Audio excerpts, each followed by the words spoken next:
Welcome to the regular March 19th meeting of the Palm Springs Sustainability Commission. Dan, would you do the roll call, please? Chair Clark. Here. Vice Chair McCann. Present. Commissioner Baker. Here. Commissioner Flanagan. Here. Commissioner Friedman. Here. Commissioner Futterman. Here. Commissioner Gauthier. Here. Commissioner Goins. Commissioner Miller. Here. Commissioner Santora. Here. Commissioner Wilson. Here. We have a quorum. Thank you. The next item on the agenda is the acceptance of the agenda. It was emailed last Thursday and posted to the website as well per the city policy. Is there a motion to accept the agenda? So moved. Second. And we have a second. Is there any discussion? All in favor of accepting the agenda, say aye. Aye. Aye. Opposed? Unanimous. Now we'll move on to city manager staff comments. Patrick? Thank you. So just a few items I wanted to cover before we get into the bulk of the meeting. And the first thing is a conversation about branding. We've had a couple of questions that have come up regarding when to use the sustainability whether or not there is a sustainability commission logo, and when we might use that, and then when to use the sustainability office logo, et cetera. So I think it's part of a larger branding conversation, and Roy and I have talked a little bit about teeing that up for a future meeting. So so that's one of the things we plan on discussing a little bit further in the future, so that we're all clear on what that is or isn't, and when to use the appropriate marks. The other thing we wanted to cover today and is a draft document that describes the process for developing the agenda. And Dan, can you pull that up on the screen? So we had talked a little bit in previous meetings about what it was, what the process was for putting agenda items on the agenda and getting it reviewed and approved.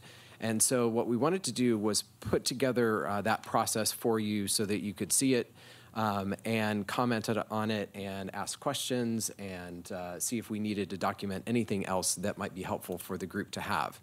And so the first thing that's on that, the first section that's in that document is the identification of agenda topics. And so these can come to the agenda topics can come about in various ways. Certainly things that are discussed here at a commission meeting, work of the commission or the standing committees that want to put something forward, work of city staff, so we can bring items to the agenda, input from city council, and also commissioner comments that happen at the end of the meeting. So if there's something that you guys want to, didn't get covered and want to cover at the next meeting, we can do that. So what we do is we ask for people to provide those topics to us in some form or fashion by Monday, 2 weeks before the commission meeting. So this gives us enough time to kind of process them, talk to you about them, ask you questions, refine them so that we can understand what's happening.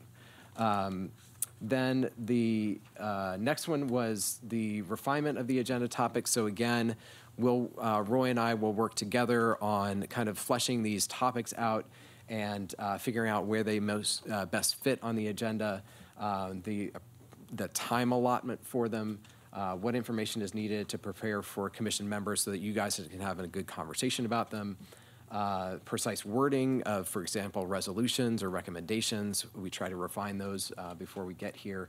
And whether or not any topics are in any way sensitive for either the city or others, and whether or not a topic should be deferred to a future meeting. So that's the kind of thinking that goes through that we go through whenever we see those topics.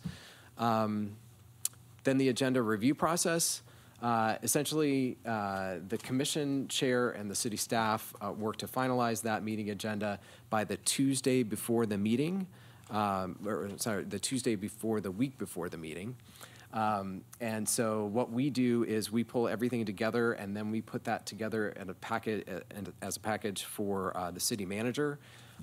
If there is any particular topic that the city manager is recused from, then we will send it to the deputy city manager for their approval.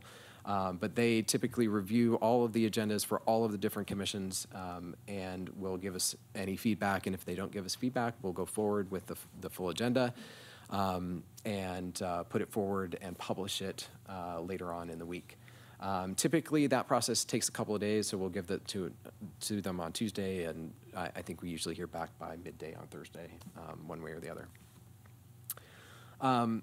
So then, I think the last thing was the collection and posting of materials.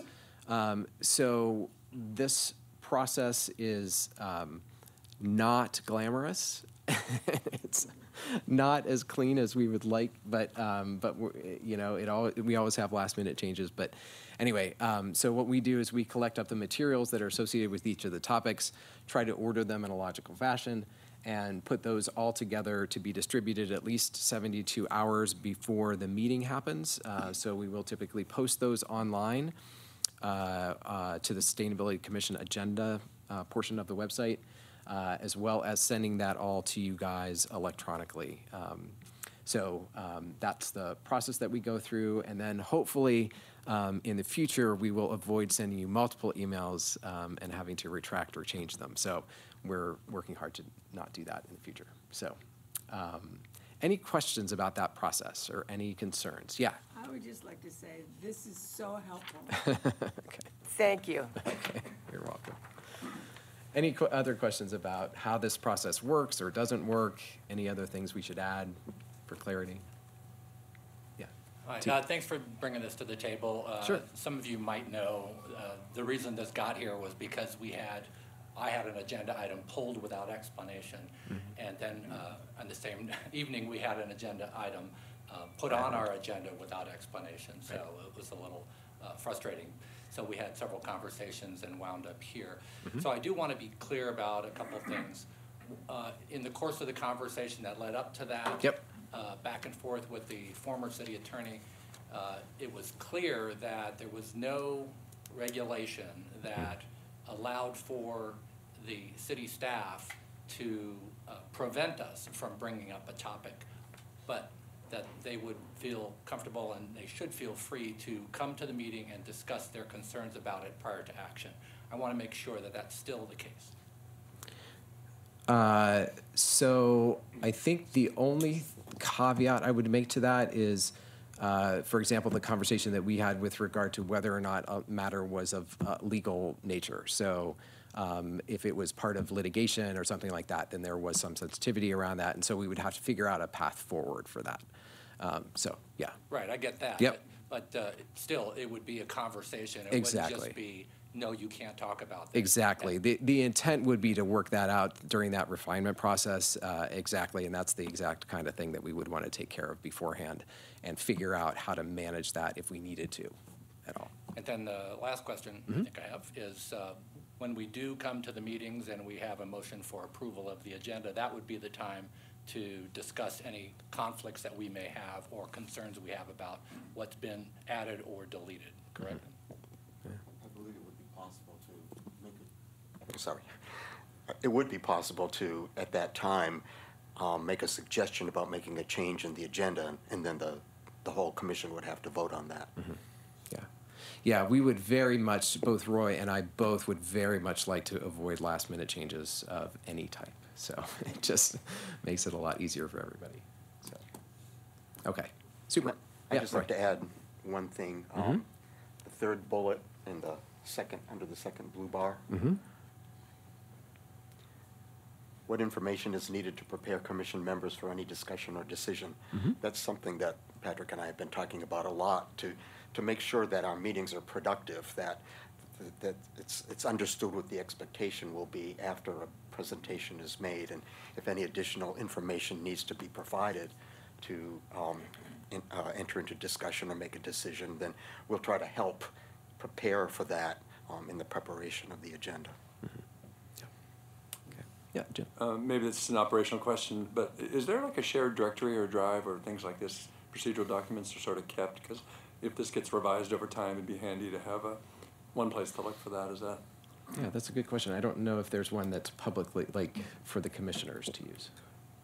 No, we don't have anything Okay. shared, but we do try to get it out to you if there are any changes. Yeah. Okay. And I will say that this is hopefully maybe the first in a series of these kinds of things. So the other one that we thought of doing was something about how reports get forwarded and like whether it's your staff, your subcommittee reports to the full commission or our staff reports and where those go and that kind of thing. So I think there's a whole reporting and documenting component that would be helpful to see too. I know it would be helpful for me. So. All right, great. Any other questions on that? Okay, super. So then the next thing I wanted to mention was just the renaming of the community garden. It's my understanding that the commission had a while ago agreed and passed a recommendation or a resolution to rename the community gardens after Michelle Mycian, who was the previous sustainability manager. I just wanted to confirm that there was still interest in doing that. If there are no objections, then we're going to go ahead and proceed with doing that in the coming year. I'm not quite sure when that will happen, but I've got the green light to move forward with that. And so we were talking about doing maybe a few tweaks to the garden itself, and so maybe when we do that, we'll do the naming ceremony after that. So, okay. I think the only other couple of things I wanted to mention, one is the Salton Sea. So I think you guys may have seen that there was a Salton Sea agenda item on the last council meeting. That agenda item was discussed briefly. So there were several public comments that were recorded, in lots of them in favor of the resolution that was put forward to essentially authorize the study of bringing seawater into the Salton Sea. One person who had been involved in the development of the existing resolution, who was concerned that it might engage a certain a federal scope into the project that was not currently there. So anyway, so that the public comments were heard, and the commission or the council decided to table that discussion until this coming meeting. It is still unclear to me whether or not that agenda item is going to be discussed again or not tomorrow, but I just wanted to give you that heads up that was kind of in the works. We attached some public comments that we received during the last meeting so that you would have that, but it's not necessarily a discussion item for today, but I just wanted to give you a heads up that may be coming back to the council tomorrow or in the future. So I'll keep you posted to what I know. So. And then, yeah. Can I just make one comment? Sure.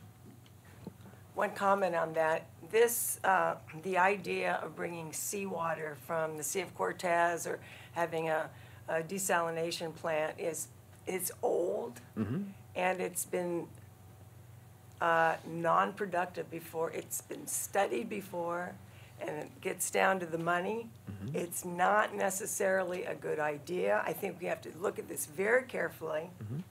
I don't care what other city councils have agreed upon it, but it is there are a lot of issues that are not good with this. Right. And it may, once again, as it has on a number of occasions before, result in actually a slowing down of the process of the wetlands revisions around the border. And actually, they're holding those vulnerable people down there hostage while this whole thing, the whole saltwater comes up once again, and they're not able to move forward in all of these shovel-ready plans. Right. So, not to get into it anymore tonight, Right. but So I think one of the reasons that Roy and I, and we talked to Jen about putting an agenda item on was that there was a lot to this topic, and so we didn't feel like we had enough time to pass a resolution or something like that in order to brief everybody on what the background is. So I don't think we're going to have much discussion on it tonight, but again, this may come back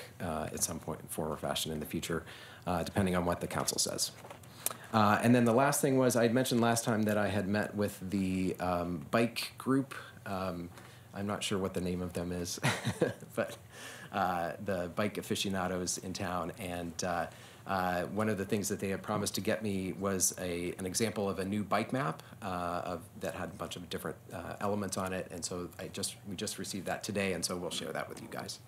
And I think those were the big things, except for just an announcement that okay, it's here. Okay. Should I pass that around? If anyone wants to see it. Okay, if anyone wants to see it, it's here. Okay. All right. So I think that's it for now. All right. Thank you. Next item is public comments. This time is for members of the public to address the Sustainability Commission on agenda items and items of general interest within the subject matter jurisdiction of the commission.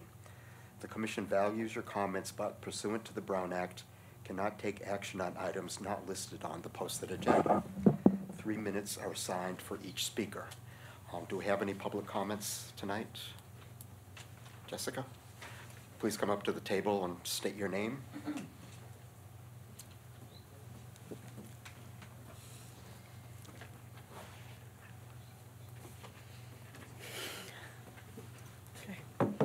Hi, everybody.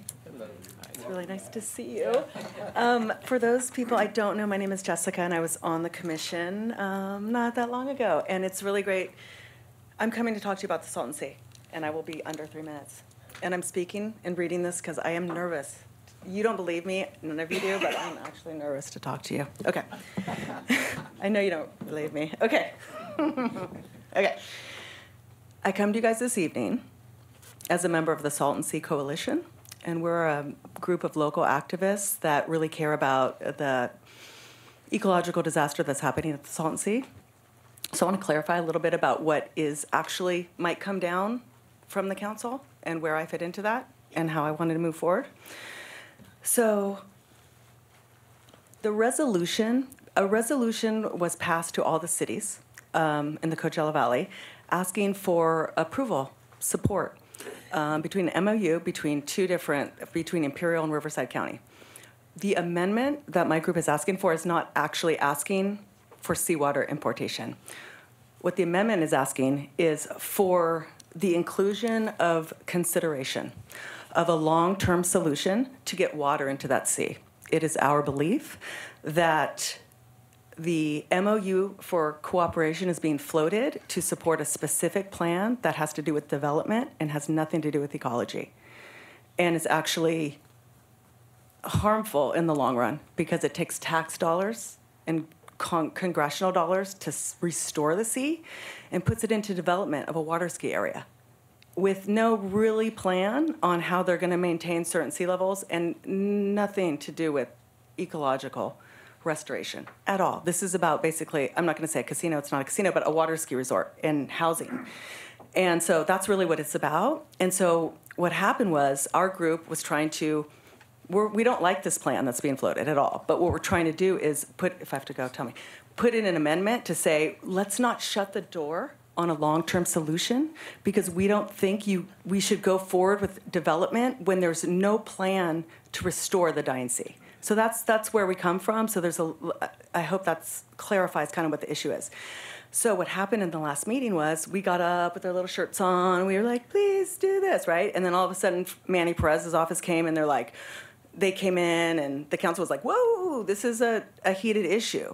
So Supervisor Perez's office opposes this amendment because a lot of the obvious reasons, like it ties them up with resources, et cetera. But all it is, this is nothing. We're just asking for an amendment to say the cities want to keep this on the agenda, not just seawater. I'm out. Working with Jen. We'll talk later. Sorry, I could go on for days. Thank you. Is there anyone else? Yes, sir.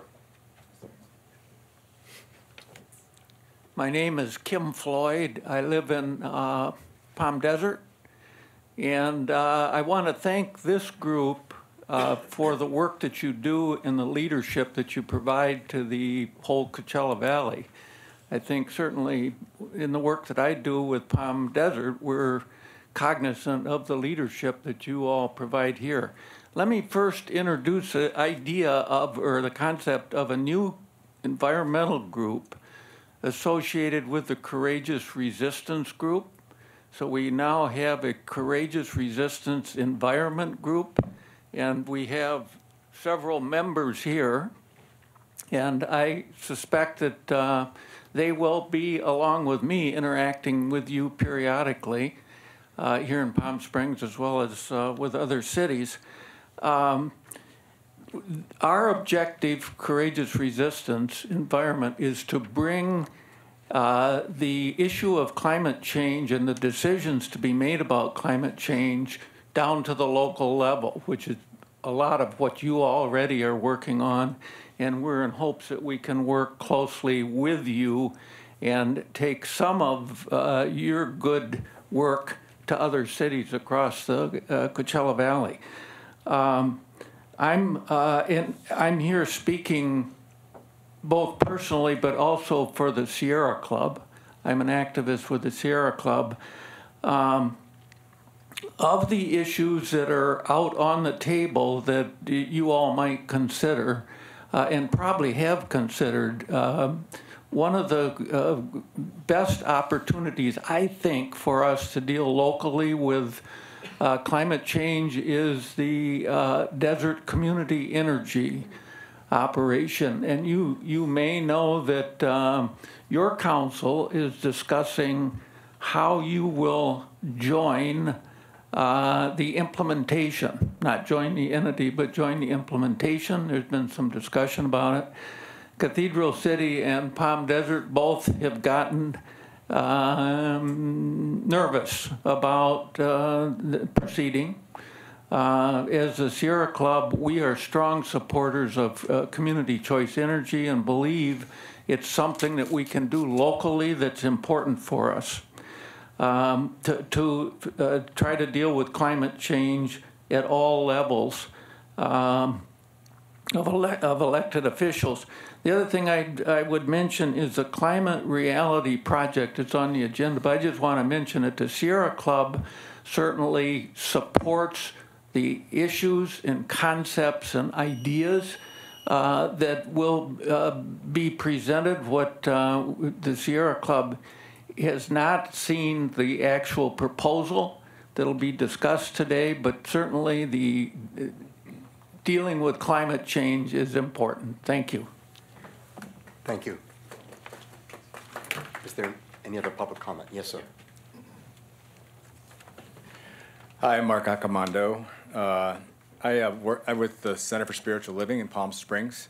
First of all, I'd like to thank all of you for all the work you're doing. I've been just knew that Richard Noble was going to be doing a presentation here in a little bit, shared with all the work you're doing, so I'm excited to actually be here. A little nervous, but excited. I wanted to thank Richard Noble for bringing forth what he's going to be talking about in the presentation on the Climate Reality Project. We're doing a lot of work trying to get this going. One of the things that I'm doing is locally is with the Center for Spiritual Living, we believe in a world that works. Our mission statement, we stand for a world that works for everyone, and including future generations.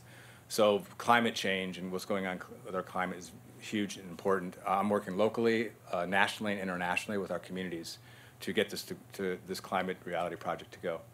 So I'm excited that Palm Springs is ideally moving forward in this way too, and support this Climate Reality Project that I think you already know is written by Gore, right? Al Gore. A couple things that before I forget, I don't want to forget. So we're talking about promoting the Climate Reality Project, education through the beginning with the sequel, the Inconvenient Sequel. Have you heard of that movie? And so we're going to be promoting that. A few other things that we want to do is support Palm Springs in making 100% renewable energy commitment by 2030. Hire energy auditor to find the energy and or develop it along with the storage capabilities. Support in using the Convention Center for Climate Change Summit and support the Palm Springs Unified School District to pass climate change resolutions that Richard has submitted. So that's all I have to share.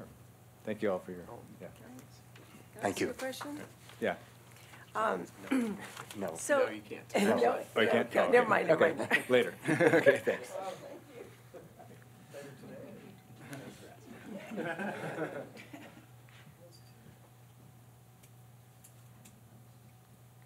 Any other public comment?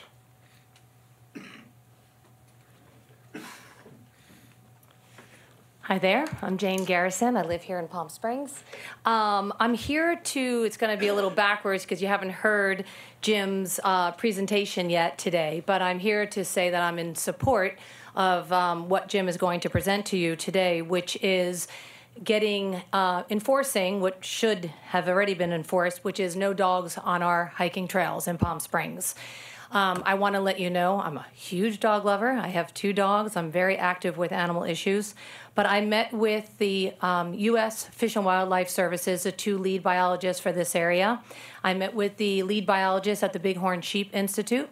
I spoke to the California Fish and Wildlife Service, and I read the entire Coachella Valley Mountain Multiple Species Habitat Conservation Plan, which is now referred to as the plan because it has such a long title. And Palm Springs as a city, we are not in compliance with the plan. The other cities in the Coachella Valley have already instituted signs on their trails saying that there's no dogs allowed because of the bighorn sheep.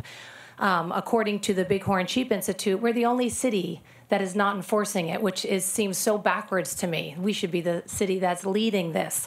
The problem with dogs on the trails is that the endangered species, the bighorn sheep, they actually get acclimated to seeing dogs, and then they become very comfortable around canine predators such as coyotes who will kill their lambs. So it's lambing season now, so it's really important to move on this. The other thing that I discovered in the Coachella Valley Multi-Species Habitat Conservation Plan, and was also brought up to me by the U.S. Fish and Wildlife Services, is that part of this plan that we signed on to as a city also states that we should have a volunteer group of residents that are our trail monitors. And when I read this, I thought this is such a great idea.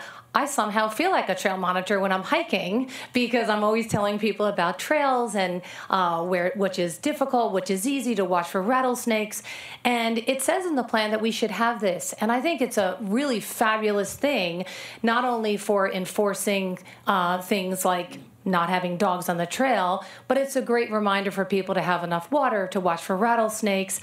And I'm willing to volunteer for another thing that I'm getting involved with, but to put together this resident volunteer committee of trail volunteer rangers or monitors. And I've spoke with someone who put a similar system together for U.S. Fish and Wildlife Services about 10 years ago, and he gave me lots of information. I was also just invited, I'm going tomorrow to the Coachella Valley, the Trails Subcommittee for this plan, so I can get lots of information from them. But I want to let you know I'm very, very much in support of what Commissioner Flanagan's going to be asking for today, and I'm going to stick around if there's any questions, because I feel like I've become an expert on bighorn sheep after meeting with all these agencies, so I'm happy to help and answer questions. I also spoke to the president of the Palm Springs Animal Shelter, and she understands also that we have to have this instituted. Thank you.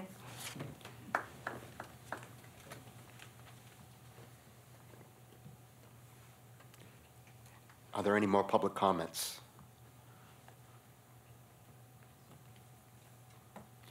If not, then we'll continue on in the agenda. The next item is presentations, and as you know, we have Richard Noble here tonight from the Climate Reality Project. Please come up to the table. We have about 10 minutes for presentation and questions. I'll try to make it quick. Thank you. Thank you, everybody. Thank you for having me. Thank you for having me. And I just want to start off by declaring an international emergency on climate change and global warming. We are in a crisis. Hi, Carl. Nice to see you. I believe that Councilman Kors has talked to Carl about helping me put together a climate change town hall And I want to have different presentations. Ed Begley Jr. is going to come, the actor and ecologist. I've reached out to Governor Gavin Newsom's office to see if he'd come speak on SB 100 and roll that out for us in California and let us know what that's going to look like. And I'm also going to be inviting other state and local politicians to speak and reach out to the mayor of Salt Lake City. They have already made a 100% commitment to 100% renewable energy. And we're not talking carbon-free energy. We're not talking about nuclear energy. We're talking about straight-out renewable energy. It's been my colleague back here mentioned hiring an energy auditor. I think the city, if you don't have one, we need an energy auditor to help us find renewable energy, help us get it into the city, help us find storage for it, help us deliver it. What's it going to cost? We need to make this a reality, and we want the city council to make pass a resolution to sign a partnership agreement with Al Gore's Climate Reality Project. That means we'll have a relationship with you over the next 10 to 12 years to see where you're at, where we're at, how we can help you, and put all of our. Do you have that flag back there? Can you hold that up? So that's just one flag, $140. Thank you. So we have some monies at our disposal for campaigns, and this is just one of the costs that I order things. I send a receipt to the Al Gore team, and they send me a check to reimburse me. So we're looking forward. I'm going to jump around a little bit. Let's take a look at this slide really quick. So everybody got the 100% renewable energy, right? Last night I sent you talking points for each of these slides. This was the first picture of the Earth fully illuminated that any of us ever saw. It was taken on one of the last Apollo missions, and it changed the way that humanity thought about our common home. It reminds us that we're all connected and that our actions have an impact on our planet. Next. Must we change? Can we change? Will we change? And the answer to all that is yes. Next. We're going to go quick. Next. This was taken by the ISS, the International Space Station. Now, when we're talking about 110 million tons of greenhouse gases pumped into the Earth's atmosphere every day, that thin blue line is our atmosphere. This was, that's what we're polluting every day, and that's where these greenhouse gases get trapped. Let's go next. Next. So if you just want to focus in on these slides, we're going to rapidly go through them. This is the first time I don't know if these are on the city channel, but this is one of the presentations that I want to give at the Climate Town Hall or the Climate Summit. Next. CO2 concentration, trapped. These are all the forms of carbon pollution or greenhouse gases. 2016, this is how much it's gone up. Next. Global surface temperature since 1880. You can see how warm it's become. 2016, the hottest year ever measured. This is the last 16 of the last 17 years. The planet's definitely warming. Next. Health risks. Next. Global ocean heat content in 2015. You could see how much it's gone up. Next. This is category 4 hurricanes all in one time. As you know that the ocean temperature is warm and we get these major superstorms. Next. Evaporation, precipitation, the water returns to the sea and it just goes around and around the hydrological cycle. Next. That's a superstorm. We're seeing an increase of these globally. Next. Flooding, Tamil Nadu in 2015. Obviously, we all know about Texas and other floods around the world. Next. Next. You can see the direct correlation between global warming and fires. Where there's heat, there's fire, as we saw in Paradise, and California has been devastated by fires. Next. And this, by the way, is not just happening in California and the U.S., it's happening globally. All of these events are taking place. Next. This is a glacier in southwest Greenland in 1935. And this is 2013. These are happening to glaciers globally. Next. declining ice mass in Greenland. You can see how that ice mass has decreased. This is Miami in high tide. Miami is now flooding. They're having to retrofit the city. Miami, these are the top 10 cities at risk. You can rapidly go through them. I'll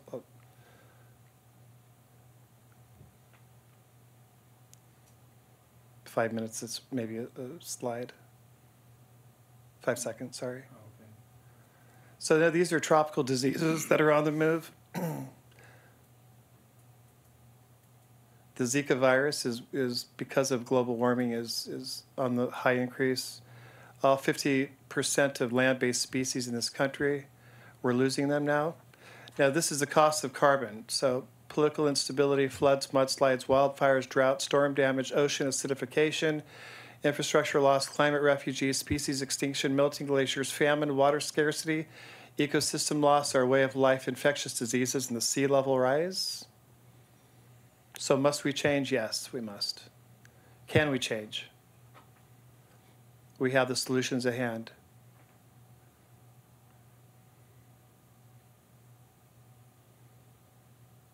This is wind energy capacity from 1980 to present, up to, it's 500,000, was it 500,000 megawatts? Yeah. So we have the solutions at hand, and it's a matter of us employing them and developing them and doing it. Like when I yell fire, I'm yelling fire. That's what I mean. One of the things that Al Gore says at his training, and he says it with such passion, is our generation, when it grows up, when they grow up, if we don't do anything about it, one of the things they're going to say is, "What are you thinking? What were we thinking?" And he says it really loud and like it shakes me out of my seat. So we're with him. So go ahead. Or 5 minutes. Okay.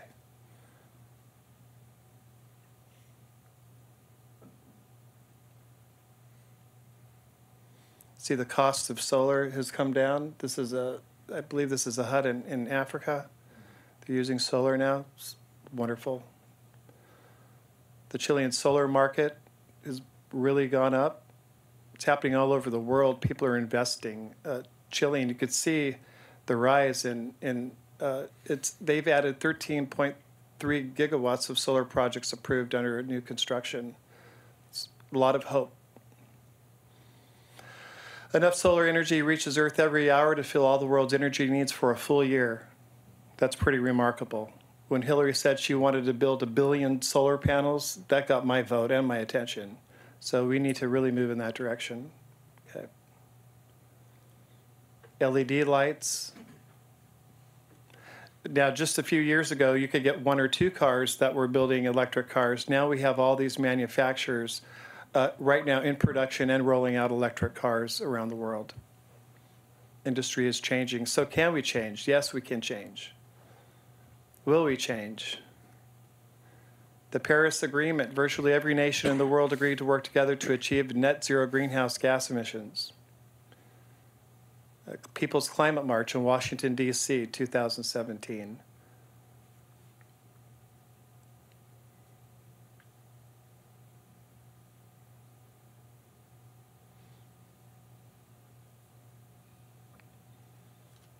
There's a movie, and then there's Al Gore's book, Sequel Truth to Power, which I suggest for reading. Did you all get this in your email last night or the last couple of days, so maybe you've been able to take a look at it? Are we at 60? Yep. We're at the end. So all the talking points and all those slides. Now, of course, I have a 90-minute presentation, which can take a whole conference. So, yes, I do have a couple asks. I'm not sure how to present asks. I'm not sure how to get them on a vote. But I have, I think, sent to you a Palm Springs Unified School District climate resolution for them to develop a climate action committee composed of faculty and students and give them the resources that they need to help our local community to solve global warming. And oh, there it is. Thank you. So if you could take a look at that and read that over, and I don't know if you vote on something like that, but I'd like something similar for the city of Palm Springs. I know there's a lot of talk about just going carbon-free. We're about 100% renewable energy. Let me see if I have other More notes. So the sustainability plan, I've looked at it. It's a couple of years old, and we'd like to see it updated to reflect our intentions on having a partnership agreement that this city can and lead the way in Riverside County in getting us to the goal of 100% renewable energy. And that's going to be my mantra, 100% renewable energy. You'll hear that a lot from me, and that's our primary objective. There's a lot of, if anybody belongs to the any businesses, I think Las Casuelas is now having solar in their companies to encourage companies to do that privately, to get renewable energies to run their companies. Again, hire an energy auditor, support our climate summit. I'm asking for the convention center. Now, I know that the council members have used the convention center for town halls, and we'd like to make this a half-a-day event, and if possible, have vegan food. When I was in LA, Al Gore had fed 2,200 people from 44 countries vegan lunches 2 days in a row, and it was delicious, and it was fulfilling, and it was wonderful. So I think we need to be more aggressive in animal agriculture. I know that Mrs. Holstead, Councilwoman Holstead, has talked about vegan or vegetarian Mondays. I think we need to be more aggressive. There's probably a lot of meat eaters here, but believe it or not, cars and trucks, 25% of carbon emissions in the Earth's atmosphere.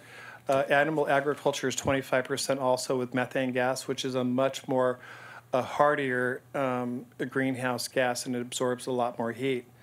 So if we can start flipping our society, there has to be this major shift off of beef and pork. It will do a great thing for our planet, and certainly the younger generations are going to be inclined, and I hope that you're inclined too. I've certainly been inclined. There's nothing like walking into a restaurant and smelling bacon, or walking into Safeway and smelling the freshly baked chicken. But I have to go to I go to the frozen food section. Amy's has a lot of great vegetarian dishes from India and other places. So I think we need to make a better effort in changing our diet. So I think that's it for me. There's a lot of asks there, and I hope you've enjoyed the slideshow. And I'd certainly take any questions through email. Both Roy and you have my email, and Carl, and I'll be glad to correspond with you any way that I can to make sure that this campaign is successful, that we meet the energy goals of 100% renewable, and that we end this catastrophe that's happening on our planet. So thank you. Thank you. If there are a couple of short questions, why don't we take them now? Sure. I'll do my best. One short question. You noted the tonnage level that's going into the atmosphere daily, and it's just alarmingly high. It's 110 million tons. But the rest of your presentation, if I didn't know the context, I would think, well, I don't understand this, because it looks like we're winning the war with renewable energy, because we're doing so much better than we expected, and yet we're still pumping this amount into the atmosphere. So why is that happening, given the success of all these programs? Why is it still happening? Well, the one of the slides that you don't see is that I believe that the carbon emissions has evened off. We're not actually increasing it at this point. And I'll send you those slides. I'll be happy to email you those slides with the talking points. So that's good. So it is working. When India says we're going to get rid of all of our coal plants and build solar farms, that's the reasons why that works. So I hope that answers your question. Yes, thank you. Okay. Yes. The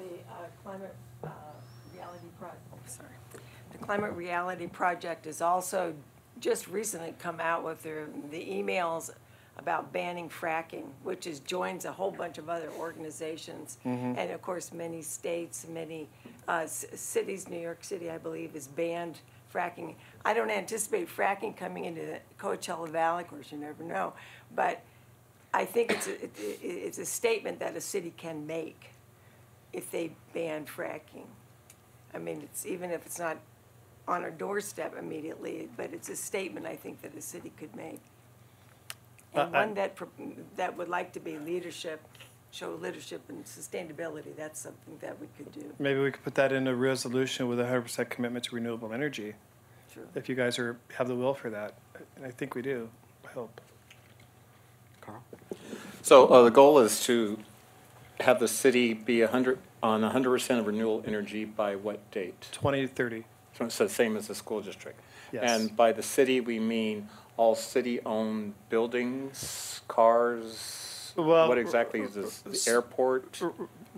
Ultimately, everybody on renewable energy right now, but for the city to sign a partnership agreement, it would just be city-operated buildings. Okay. So it'd be the city's energy.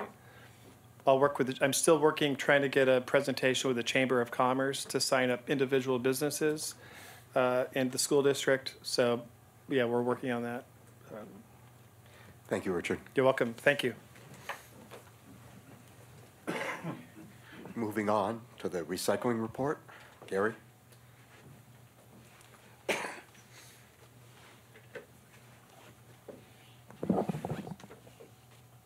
I miss the minutes? Oh, I'm sorry. Thank you. Okay, backing up to the meeting minutes. They were emailed last Thursday and posted also for the city policy. Is there a motion to accept the minutes from the February 19th meeting? Second? Any discussion? I could not find where the minutes are posted on our website. Thank you. I was looking for them prematurely, but you know, we have that on the website. It says agenda and minutes. And the agenda was there, but the minutes are not. So just thought we might want to take a look. Do you know about that? Minutes aren't posted until they're approved. Maybe that's it. But actually, it was actually, I think the last minutes that were posted there were January or something like that. This is March. February hasn't been approved yet. The ones that we just approved were for February. So they'll be posted tomorrow. Perfect. There you go. Good job. So that was the discussion. Any other discussion on the minutes? All in favor of accepting them, say aye. Aye. Opposed, no. Abstain. Abstain. You weren't here, right? Right. Thank you. Okay. Now it's time for the recycling report. Good evening, everyone. Very briefly, on Monday, March 11th, we, Jay, Patrick, Daniel, Chris Cunningham, 2 representatives from the state and myself, participated in a conference call. And in that call, we discussed the enforcement of AB 341, which is the commercial recycling, as well as 1826, which is the organics. The state emphasized enforcement and reporting, and they also strongly urged the city to adopt a comprehensive ordinance that it would include the commercial, the organics, the C&D, and any other topics that would fall under the recycling umbrella. The the ordinance would actually be due as it stands now by 2022, and I believe it was left that once the state decides what they want and they produce a model ordinance, then the state will take a look at that and perhaps tailor it to our needs. And they again emphasize that they can inspect when and as often as they like.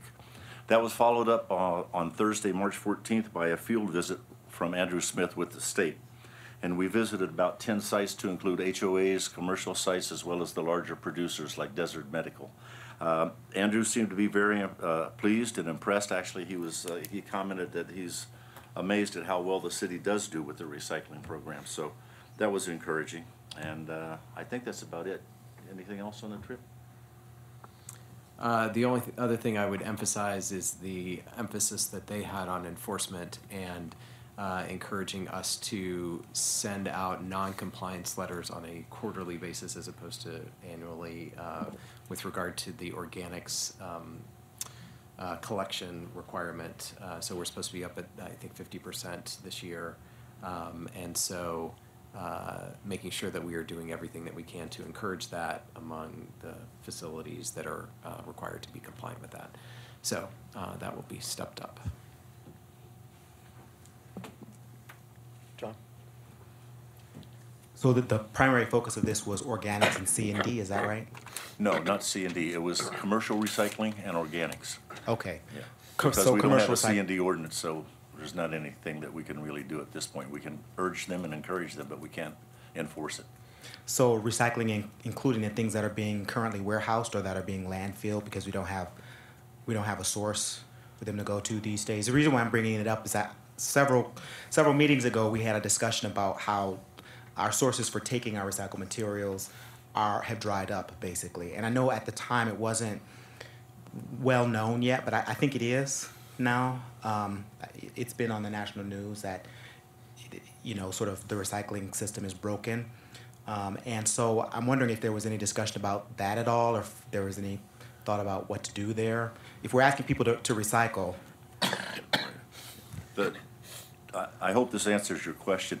To the best of my knowledge, the state is very aware of the situation, and I'm not exactly sure what they're doing to remedy it, but they're very aware of it. So far, we still continue to collect the recyclables, and they're taken up to the material recovery facility in either Fontana or Escondido, where they're processed. And as far as I know, they're still finding a market for the aluminum and the cardboard and things like that.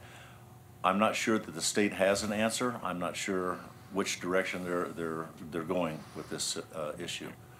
I hope that answers your question. So the other thing that I would just add to that is I spoke to Lonnie briefly about this, and one of the things that we want to cover in the next subcommittee meeting is to get a little bit more information about where things are going and how they're getting there, et cetera. So I think we all saw the article with regard to what's happening nationally, and it is a challenging situation right now, but there are some new markets opening up. And so we just want to get a better sense of what's happening with our material, and so that we can talk a little bit more about that maybe at the next meeting. Yeah, I was just going to say that before you did. This is going to be a topic at the subcommittee meeting Monday at 2, and Chris Cunningham is going to be there, and I hope that he can address this and give us more information about it. I had family visiting from Minneapolis this past week, and they noted that they were far more advanced than we were in terms of composting, where the city essentially collects all of the organics residential, and it's a fairly broad category of what you can put in there. They take it away and turn it into compost, which you can then buy for $2 a bag for your garden. And I was thinking about that as I went to go buy my new gardening vegetables and fruit this morning. So I would love to have some compost. I did get a compost machine from one of the big box stores, cylinder, and it's never quite worked. So if there's any sort of advancement so that somebody who knows more about composting than I do could provide that, that would be really good. I don't know whether the state, I guess the question is the state moving on any form of residential organics collection, or is it just the focus on commercial? Commercial at this point. The new law that we mentioned, I think last time, 1823, I think that's more universal in terms of everybody. So it's changing. Yeah. Can I have one more thing to it? And Bob, at your meeting, I've sent you some stuff before about how Hawaii handles all their recycling, and 90% of their waste is all mechanically separated, and it's been a very successful program. So hopefully that'll stay in your bailiwick at that meeting, if possible. In your interest. Definitely in my interest. We've been moving forward on various proposals and options down here. We're not having a great deal of success with them. One example is the pyrolysis machines that they have now that will recycle plastics. They just heat them up to a very high temperature. The whole thing gets converted into oil, and then it's energy. So there are options out there. We're aware of them, and yeah, they're on our radar. Translating that into having a pyrolysis plant here in the Coachella Valley that's actually taking our material is the bugaboo. Any other questions or comments for Gary? Thank you. Thank you. The first item under old business is the status of the leaf blower exchange outreach programs, both the AQMD and the Palm Springs programs, and our informational campaigns. Patrick? So there's been a lot of electronic communication around leaf blowers recently, and so just want to give you an update. So we received some feedback and went to the ordinance enforcement meeting that 1PS had and got several questions there with regard to outreach that the city was doing on this front. And so had some conversations internally and got some urgings externally to extend the deadline for enforcement so that we could complete many of the outreach activities that apparently the city had committed to at one point or another. So we are in the process of doing an outreach campaign right now. Letters have been sent to all of the lawn and garden maintenance companies, informing them of the change in the deadline, as well as informing them about the demonstration day that we're holding on March 28th, and encouraging them to come. We also included in there the hotels in the area, and so all of those letters went out, and so they should have them probably today or tomorrow. We have been handing out flyers on the street as we see trucks, so we're getting the message out that way as well. Some Spanish radio station spots started today and will continue through next week, primarily focused on announcing the demonstration day and encouraging people to go to that at some point on March 28th. We also got some feedback that some people were not happy with the extension to June 1st. And so we are trying to kind of balance this need to enforce with the need to educate, and so we're trying to do our best to achieve that balance. We do believe that a lot of people have already converted, and really right now we're trying to reach out to and identify those folks that are not moving in that direction and figure out why and help them as best we can. The one thing that I will mention is that Makita, who's a manufacturer of leaf blowers and other lawn equipment, heard about our story and actually is offering a deeply discounted kind of low-end commercial version of their leaf blower at a very discounted price through Yoshi's lawn shop here in town. And so that was another thing we tried to add to the mix recently. So anyway, so I think that there will hopefully be movement in this direction. I think that we'll still get a fair amount of resistance from some folks. But we're going to have to try to figure out how to deal with that. And we're also working with the code enforcement folks to get a better approach to the enforcement process, given the fact that right now there's such a lag in between the time that something's reported and some time that something is taken care of. So when people have called me and us to report something, we've actually been able to have a more of a conversation with them to understand when things are happening, how they're happening, who the company is, et cetera. So we really need that information about when people are there, what the company name is, et cetera, so that we can follow up with them. So anyway, so all of that is happening, and there is one more letter that will go out to residents, to all residents, probably in the next week or so, just informing them again of the deadline and encouraging them to talk to their groundskeepers and et cetera. So anyway, so that's the update on that. I don't think there's anything else on that front. Anyway. Thank you. And then the next item under old business is the status of the household battery recycling program. Oh, sorry. Sorry. It's a little bit off topic. Okay. It's about leaf blowing. So in my neighborhood, the large organizations have already converted, which is great. Right. However, I'm just curious about the enforcement mechanism as it relates to what happens with those leaves after they're blown. They're still blowing them into the street. Which, I mean, it's better that they're blown by an electric blower, right.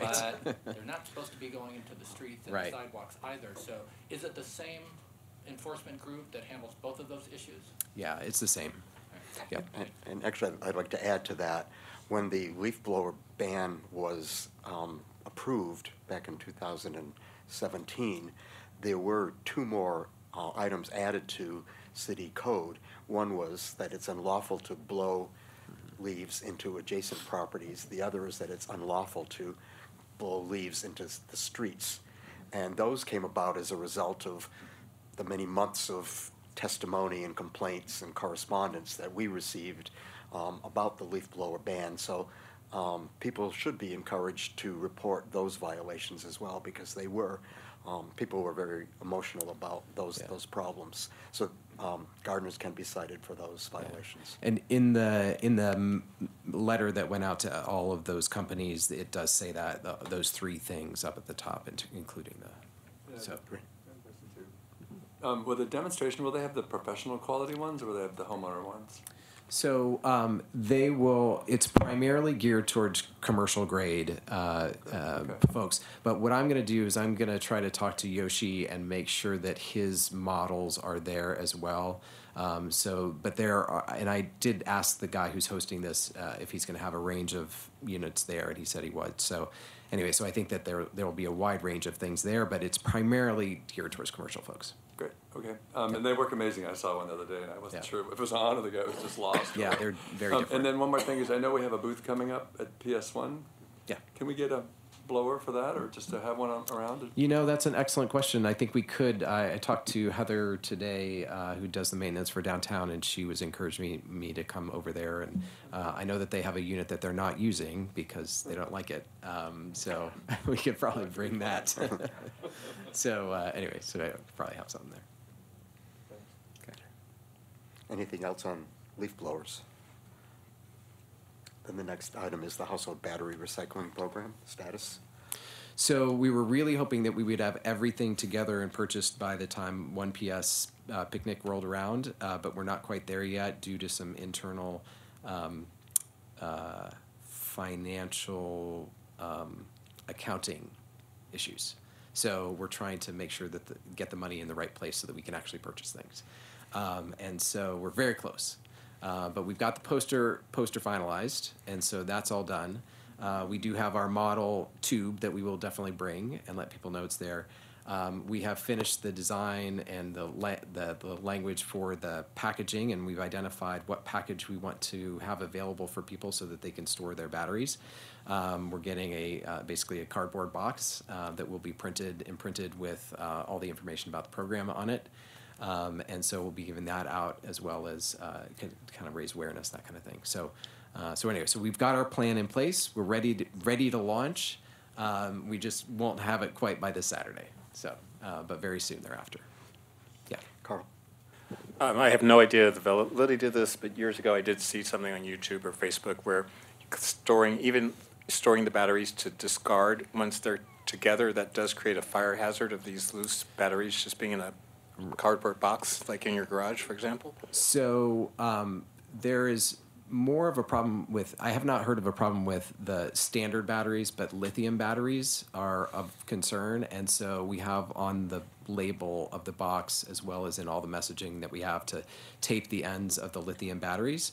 And so you'll see it on the poster, and you'll see it also in wording on the packaging and everything like that. So hopefully that won't be an issue. But it's, and I also think it's more for the larger batteries that probably won't fit in our boxes anyway. So, all right. Any more questions on batteries? And the next item is the status of polystyrene container and plastic straw ban. So only update there is I have updated our staff report for that. I'm going to start shopping that around internally to figure out what it needs to say and how it needs to say it so that we can get it to council. So anyway, so probably more on that next meeting. Thank you. Okay, the next item is a number of requests relating to bicycle routes and cycling. These will be presented by Jim. We've seen these before in his committee report, and tonight we've placed them on the agenda to actually take a vote on each one of these items that there was a request for. All right, great. I can go through these, but they're pretty much what we talked about before. Maybe we'll go through them one at a time. The last one is the only thing that's different, and that was to include full protected lane on Indian Canyon. And I brought that up because our committee agreed that that was the thing to do. I personally I was not supportive of it, but I think it's important to respect our committee's decision, so I added it. So, start with the first one. So the first one is at the curve where North Palm Canyon turns into East Palm Canyon. It curves off to South Palm Canyon. And I met with Don Ueno as our traffic engineer, and they're going to be doing a whole bunch of work when they make the revisions to Indian Canyon. And I said at that time we'd like, so the right-hand turn light turns red at the same time and everyone else is going left, if that all makes sense. Because what happens is a lot of bicycles off of Bellardo that are trying to get onto Palm Canyon, and it's, as someone said, it's like whack-a-mole. I mean, there's a lot of people trying to get across there. And Don said that seemed like a good idea, but all we have now is an agreement between me and Don, so I'd like to get that kind of formalized with a request from us and get it on paper that they're going to do that when they, and it's a programming change, so it doesn't cost anything. So would that be a motion as it's written? In order to allow safe crossing of bikes coming from Bellardo and crossing South Palm Canyon just south of the traffic signal at the curve, the committee requests the light timing for southbound traffic right turn signal turn red when the intersection signal for Palm Canyon is red. Try to make that as clear as possible. So that would be, do we vote on these? Or? Yes, and is there a second to the motion? Great. The second one is... Any discussion first, and then we'll vote. To you. So that's an intersection that I use almost daily, and I'm a little confused. Yes, it's hard to explain. Yeah, so I understand, I think, what you're saying, that when bikes come down off Bellardo, right, and then they want to get to the east side. Towards the Ace Hotel, let's say. Or the Ace Hotel. Well, they're going on to Palm Canyon. They want to go to Palm Canyon, East Palm Canyon. Okay, so they'll be turning right on Palm Canyon. Well, I guess they would kind of, they want to get across the end of Bellardo. They want to cross South Palm. Okay. And the hotel, they're coming out.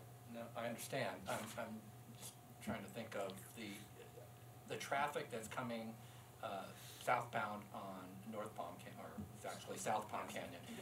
When they turn, there's a signal that you have to turn right onto South Palm. Does that make sense? You're coming off South Palm where it turns into east, but you're going up into the canyon, right? By the Eisenhower Center there. Yeah, when you're headed south. Right. So that signal is impacted when somebody hits the light at the crosswalk. The crosswalk button, yes. And it stays on like stupidly long for no apparent reason. Is that the signal that this would impact? Yes. So what they're saying is that if you're headed into the curve, and that light turns red, it would turn red for the people that are veering off to the right to South Palm at the same time, which would give people a chance to go across at Bellardo and all that traffic a chance to move. Otherwise, there's no protection for those people. That makes sense. Yeah. You don't have a diagram handy, do you? I can draw. It's right here.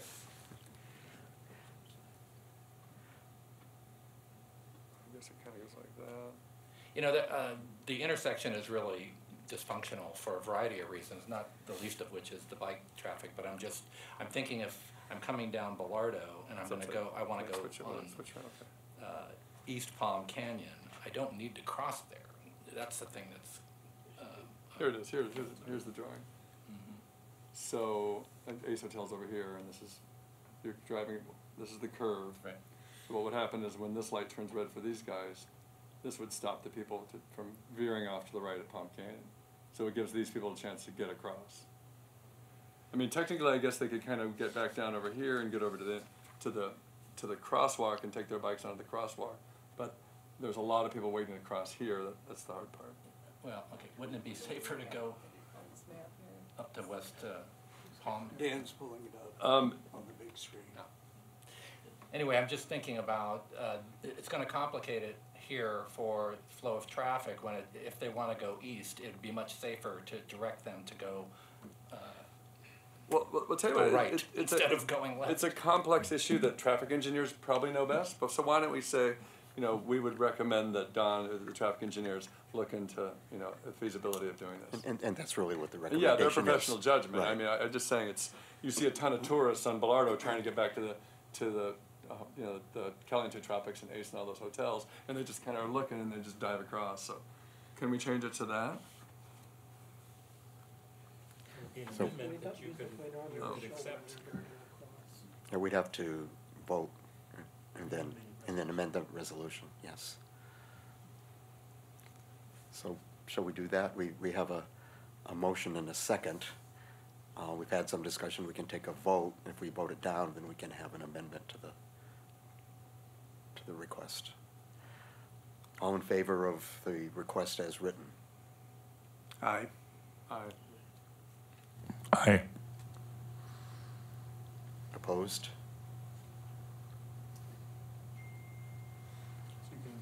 So, Okay, so I'll amend it to say, do I have to cover the wording here in order?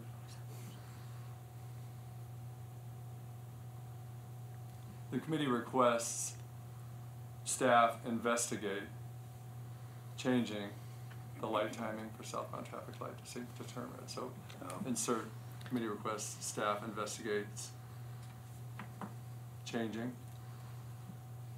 and eliminates that and the word that. I'll second. okay. Any discussion on the amended motion? I have,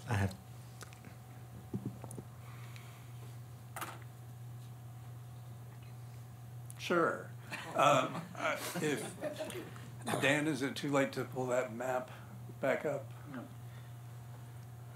Because I think, as strange as that intersection looks, I think what Commissioner Flanagan is describing is to set the traffic signals in more of a traditional four-way intersection configuration than what it is now, because typically what happens is you've got the southbound traffic coming along and you can go down to South Palm Canyon and East Palm Canyon in a continuous flow.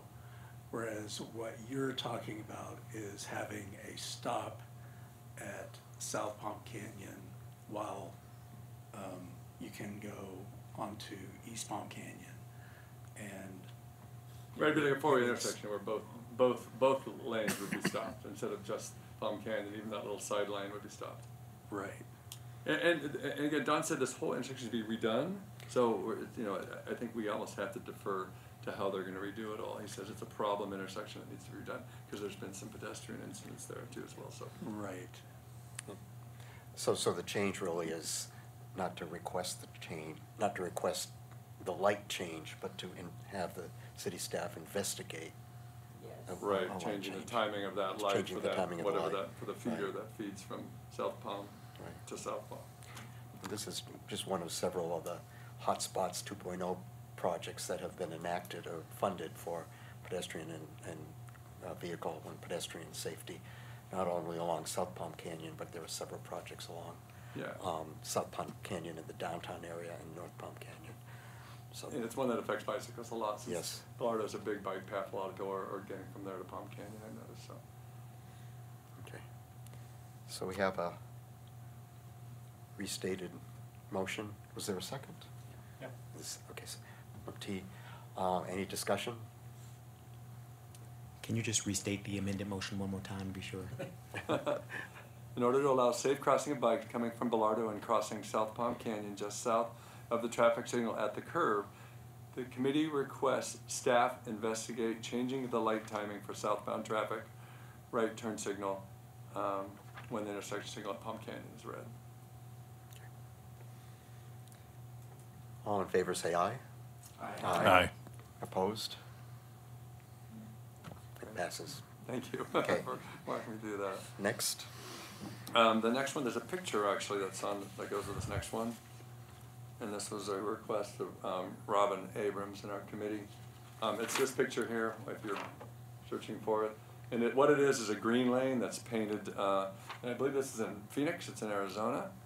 And there was a lot of discussion about how we're gonna have a hard time getting a bike lane on Indian Canyon in the revision, but how heavily trafficked Bilardo is becoming, but it's a little complicated to use, and so if we were to paint a green lane, it would make things much simpler and clearer for other drivers. I think we have a lot of senior drivers that have a hard time with bike lanes, and this would help provide more visibility. So the request is that the staff investigate painting a full green bike lane down Bellardo from Ramon to Alejo and provide input on feasibility.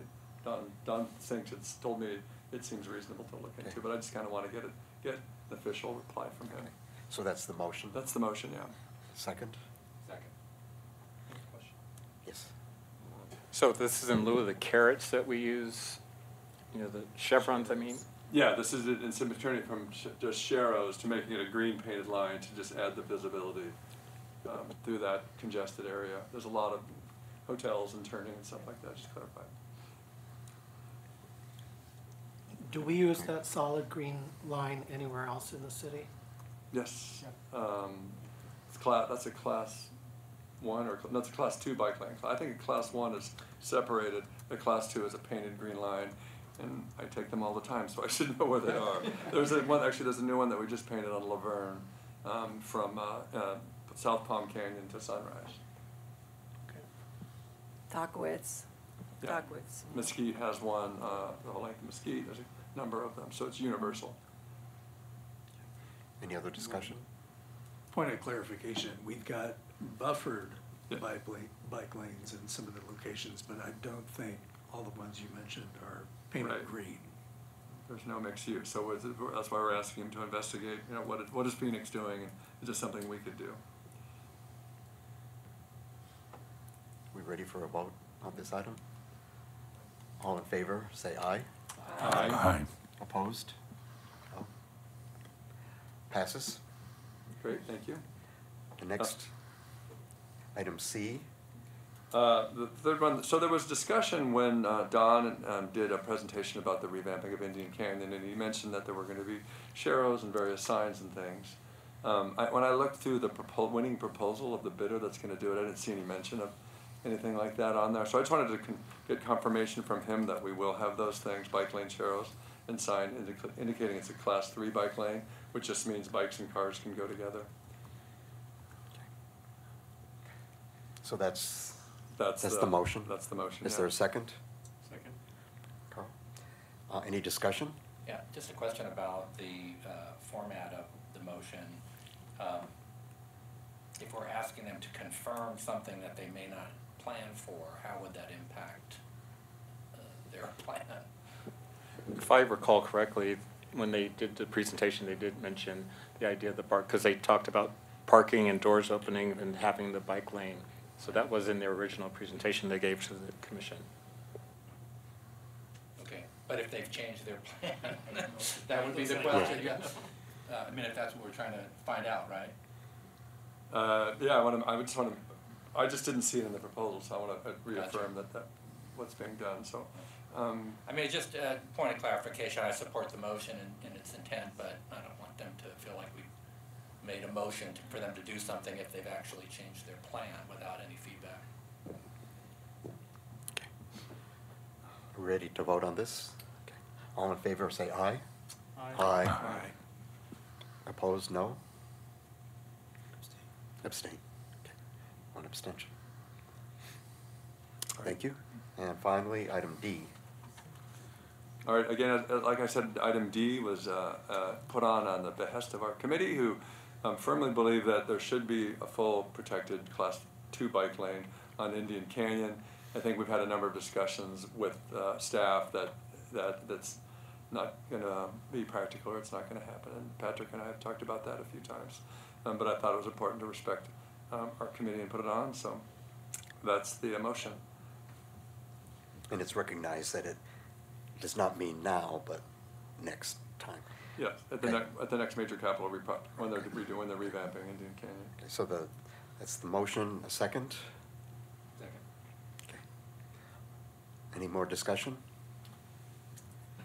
Can I? Go ahead. The reason why I abstained from the last motion, and I'm having a similar issue with this motion, is that we're asking for a specific kind of bike lane. I would feel more comfortable with the motion if we talked about the outcome, not in terms of the goal here is to make multimodal vehicular travel safe and possible. And I feel like that would be clearer rather than naming the actual sort of class and type of bike lane. So I'll just put that out there. And it, yeah, just that's my thought. So a more general type of statement. Any other discussion? I mean, I see what you're saying, but we have these different class of lanes, and I guess they already have, we're including a class 3 lane in already.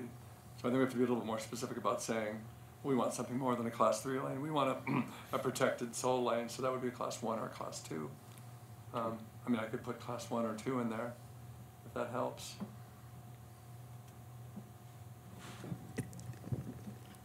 It's probably going to pass. You know, I think there's great support. I just threw that out there as a comment. So, you know, it's related to your comment that you want them to be able to sort of complete their project and actually not prevent, you know, so sometimes when you become too specific, you prevent your outcome to a greater degree than you intended. So I just want to be sure that we actually have multimodal travel more than specifically having a class 3 lane or a class 1 lane. So that's my concern. We don't really have the details about what the plan is or how it's being planned yet, so I want to be sure that we know that before we make a decision about what's actually being implemented. I was under the impression that we're fairly far along in Indian Canyon, and there's no plans for protected bike lane, and that ship is left already. And then the other members of our group wanted to be more insistent that we back up our plan a little bit and change it, which I believe is not possible. So I'm not certain that this will pass. To get to Commissioner Goins' concern, and I share it, so thanks for bringing that up. If this is already a done deal, it sounds like it is, and this is just a request to look for them to consider this for the next major capital improvement, isn't there time for us to go a little bit deeper and talk about outcomes instead of the process that's currently available to us with painted lanes? Yeah, maybe this was confusing putting this on. I mean, So I think Jim is just trying to put forward the idea that was presented to him by this committee. That idea has been put forward to the city, and the city has stated that there's no room for an additional bike lane, essentially, which is what this is asking for. And so I think it was just in appreciation of their work that this is on the table. So we can certainly talk about the next time that street is redone, but that will unlikely be for a very long time. So. Yeah, we have lots of things on our wish list. Right, I don't think exactly. this is going to be able to make it in. So right. Maybe that wasn't the right way to respect their wishes by showing this. But. Yeah. I think the other thing that I would just note about this topic generally, and it gets to, I think, what, John, you were saying, is that I think this topic is going to come back around to a certain extent when we talk about scooters and other things. So anyway, I would just throw that out there. So we had a motion. I still have a comment. Oh, great. Go ahead, please. Yeah, and to tie back to Commissioner Goins' comment on item C, we did have a presentation from engineering staff whereby they had indicated that they had the grant money to do the work on Indian Canyon. And so basically the design was set. And so I think that's what item C represents, is an opportunity to provide a class 3 bike lane based on the design as the city can construct it with the grant money available. So I'm probably stepping into your territory here a little bit. But item D is for, the grant future. But it also ties into what Commissioners Futterman and Gothier and I had done when we did the sidewalk survey in December, I think it was, because we had gotten that message too, that Indian Canyon was going to be reconstructed based on this grant money, and it was basically just a street reconstruction, and that was it. nothing to do with bike lanes or sidewalks. So we still nevertheless wanted to do this survey of the sidewalks from Alejo down to Paracela. So we still have future goals in mind. So I hope that speaks to part of your concerns. It does. I guess, the other thing I was thinking, and I think we've talked about several things here, but for example, on the Bilardo situation, it seems like some simple signage to shut people down West Palm Canyon might also be a solution.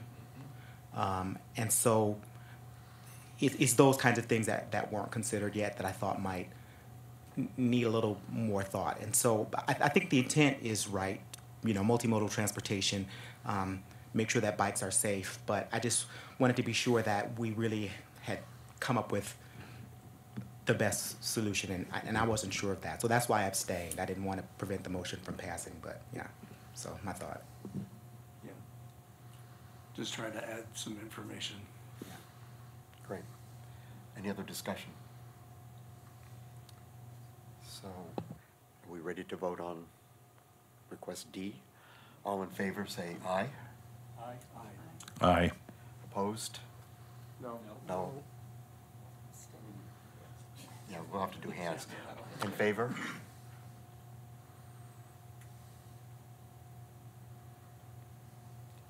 Opposed?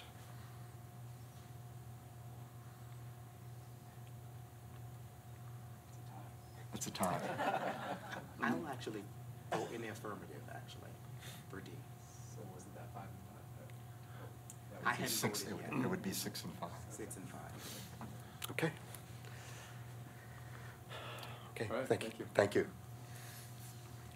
And not to let you off the hook, Jim, but the next item, which is the first item under new business, is also yours, the signage about the bighorn sheep. You cut my teeth here. Thank you for your patience, and thank you, Jane, for what she introduced us with. Do we have a presentation for this one, Daniel?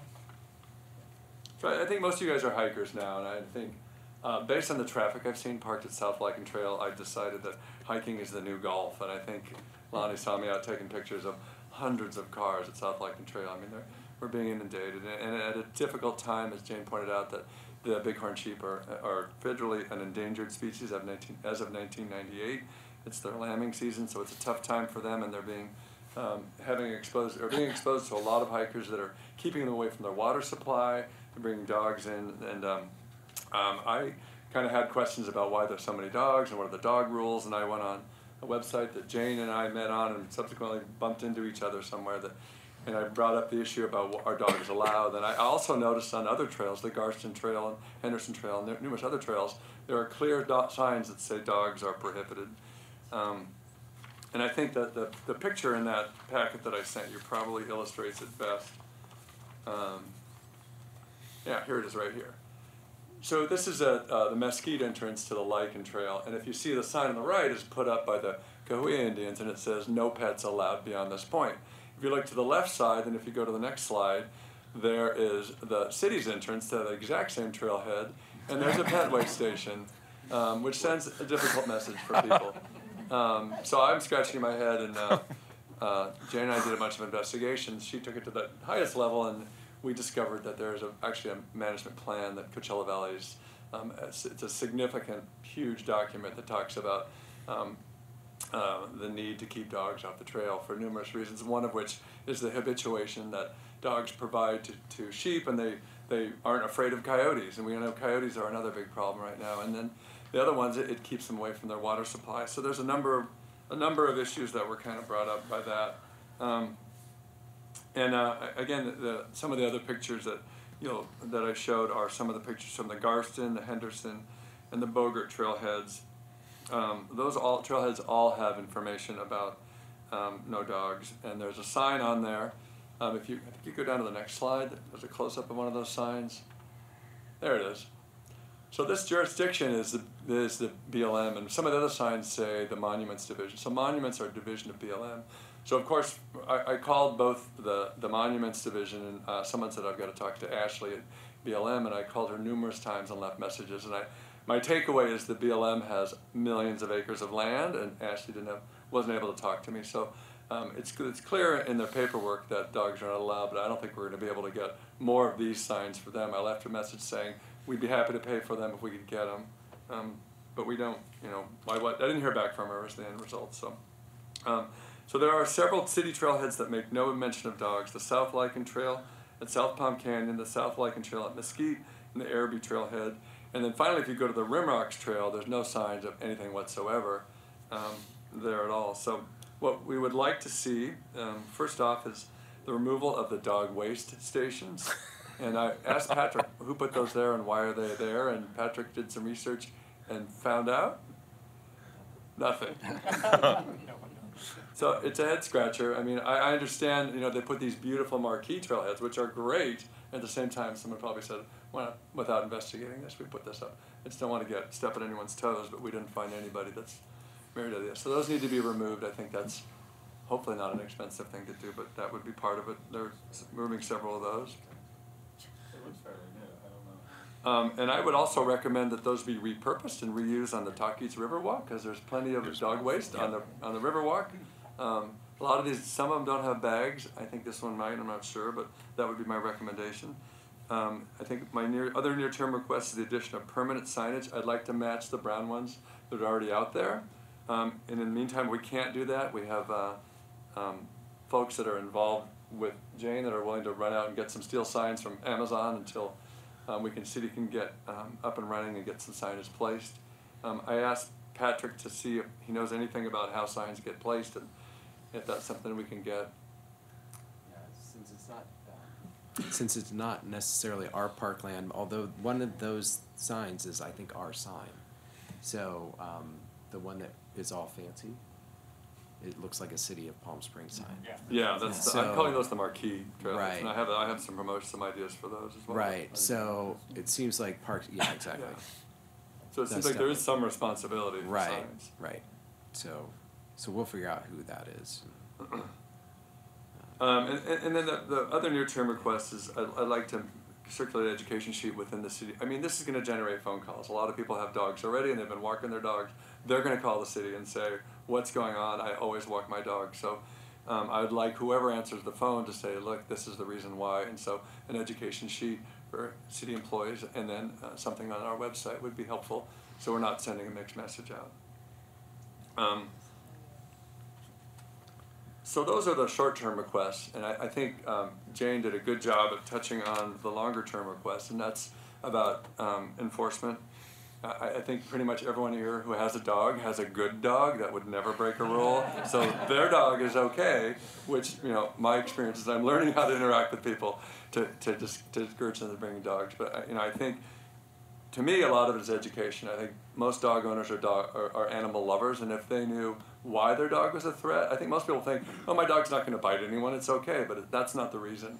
So I think we could, this committee could work with enforcement. They could work on just changing the text on the beautiful marquees that we already have, just a little paragraph about bighorn sheep. I think that would be a great task for them. So there's plenty to do here. So I've broken them into these two short-term and long-term requests, and I'm not sure what the next step is, but. How should we proceed then with this? So should we develop those requests into motions for the next meeting? Or we're it's right a in the middle more of lambing immediate, season, and yeah, it's a more immediate need. It's a tough time. I mean, we could have signs up tomorrow, our own signs that you could get from Amazon that are metal. I wouldn't want to do that without the city being on board. I don't know, the last thing I want someone to call and say, oh, those shouldn't be there. People tear them down, so. I think we can send out an education sheet that we can prep for you. We can produce it for you, sure, and give it to you. And I think we could put some short-term signs now if that goes out. I think the other thing is removing the poop bag dispensers would be quick. But can we motion for? So I'm sorry. I was gonna just respond to that quickly. So we do have a staff meeting on Thursday, where all of the players would be there. So what I could do is take those requests with me to that meeting and just mention them, so that everybody would be aware of them, and then I could figure out how to make something happen with them. For example, who would be responsible for? Exactly. So like Stacy will be there for maintenance, and Parks person will be there, and so all the heads of all the departments will be there. So I could do that and raise it as a question. So I think we could probably do that without a vote. Right? Would it be useful for purposes of delivering this to your staff meeting, a motion saying that we would request immediate action where it can be taken? So we could. That's helpful or not, but I don't think it would hurt. Or could we just say by consensus we support this, and we would like Patrick to bring it to the staff meeting on Thursday? So moved. Pardon me? So moved. Okay. All right. Agreed. By consensus. So, are we voting on that, or? It's just moved? I'm just suggesting. I'm just suggesting that we say by consensus. So, if it's a general agreement, to go ahead and have Patrick do that, Okay. we'll say yes. Unless somebody feels strongly, then we'll take a vote. Discussion, or a little further discussion. I was just going to suggest that if Commissioner Flanagan has the citation within the MSHCP about the dogs walking on trails item, that would be helpful for staff at the staff meeting, because that document is massive. So. Yeah, it's in there. It's way dug deep in there. I've seen it before. If you could. I have the page number. I can email it to you, or. You can email it to me and I'll forward it on. That'd be fine. I'm sure staff would appreciate that. Yeah, I'm sure. Thanks. And then you can report back to us via email how that goes. So we're in consensus on the near-term request. The longer-term request is the establishment of a citizen committee, which I think Jane is interested in doing, and I think it's an important aspect to get this enforcement on track. And I'd like to do. Is there anything we need to do for that, or do we need that to be formalized, or can they report back through me? Or? I'm sorry, what was the question again? In the longer-term request, there's the establishment of a committee, an advisory committee, to help enforce some of these trail rules, or figure out what the education aspect component should be, or what the enforcement component should be. And I think that's a deeper, longer-term aspect that we have a group of citizens, even from Fish and Wildlife, and a number of friends that folks that Jane's been talking to, that can provide more input back. Is it? Mm-hmm. Would that be a subcommittee of formal subcommittee, or would they report back through me, or? So it's. Could we make it an ad hoc committee? Sounds like, yeah. Ad hoc subcommittee of the commission. Okay. John? So is the land that the trail is on actually city land, or is it BLM land or tribe land? I believe it's BLM land or tribe land. Yeah, I think it's some combination. Yeah. So I guess you're suggesting a committee of all those organizations to figure out. We wouldn't really have any jurisdiction to enforce anything on non-city land. We could inform and educate maybe, but. But we could also recommend that, here's an enforcement technique that works. And actually, Jane was mentioning one about volunteer enforcement. So that might be something the committee would recommend, and how that would work. And it is a combination of land. There is some city land, like on the Lichen Trail, getting up to where it goes, before it goes up. It's definitely a combination of city land, tribal land. The tribe doesn't allow animals on the trails. So, but it's kind of where, the city of Palm Springs agreed to make sure that we don't allow dogs on our trails either. And the meeting that I was invited to tomorrow, that I'm going to down in Palm Desert, which is the subcommittee of the trails for the entire Coachella Valley, they just emailed me the agenda, and I just saw in there on the agenda, they talk about, it says, cities that are not enforcing dogs on trails. So it's obviously going to come up tomorrow as well. And now I got the inside scoop when I met with them that Palm Springs were the only ones that are not enforcing it. So I'm sure we're going to come up tomorrow. So I think that because we have the signs on those trailheads like that, we could say no dogs. So I think one request maybe for that meeting is if you could ask them to clarify what enforcement means. So what does it mean to enforce that on the trails? What does that look like? Well, in the section for the dogs, which I'll send to Jim, what it says is that that the city provides signage and no dogs allowed, and that it creates a resident volunteer committee to enforce this part of the plan. Okay. But I'll email that to you so you have that. Jane, quick question. Has this volunteer system been implemented in another Coachella Valley city already? That's a good question. I don't know. I can ask them You can tomorrow. ask them tomorrow. Yeah. Yeah. I know it's been implemented in like U.S. Fish and Wildlife because I spoke to the attorney who helped get that together. They have volunteer monitors. Also the tram. I know my neighbor, he volunteers at the top of the tram as a volunteer ranger. And they just, they get education about animals and flowers and all kinds of things, and they're there, with the Ask Me, and, you see it when you go into some cities. I know San Francisco has it right now. You go in, you see volunteer citizens who have shirts that people can approach them and ask them. I think a the lot of it. signage thing is big, especially if you bring in the bighorn sheep, because, if you just say no dogs, it's not gonna work. But if you say bighorn sheep, there's a beautiful picture of a bighorn sheep, and the sign is big enough, and it's new enough, I think it's gonna generate some behavior change. Yeah. And I don't think monitoring is going to ultimately be necessary. Those who would like to monitor along the way will do so. Like you or I. There's a federal Yeah, fine yeah. of up to $10,000 for endangered, because it's threatening an endangered species, but obviously that's not gonna happen, but. No.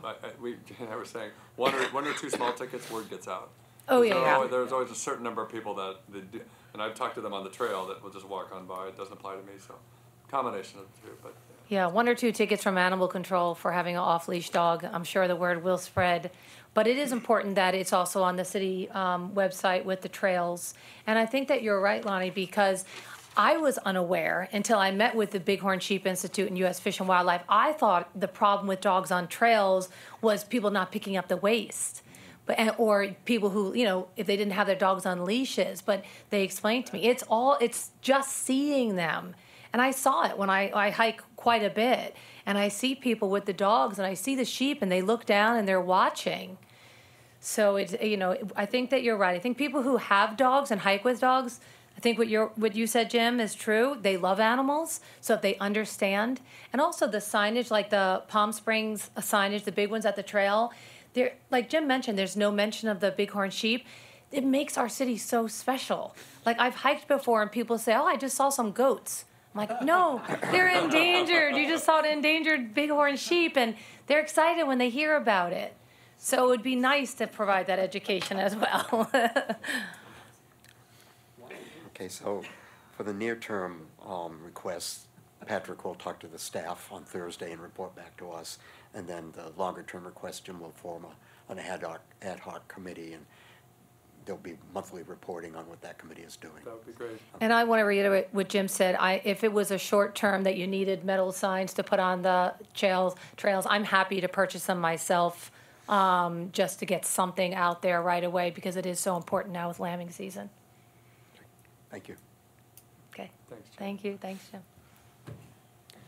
So the next item under new business is a motion that T is going to make for us. Thank you. I'd like to move the motion as presented in the agenda, and then I'll take an opportunity to speak on it if I get a second. Second. Thank you. Motion and second. Discussion? So, I'm not sure how far I can go with this, actually. This was a issue that was brought up several months ago when we received some information through public comment about Oswald Canyon.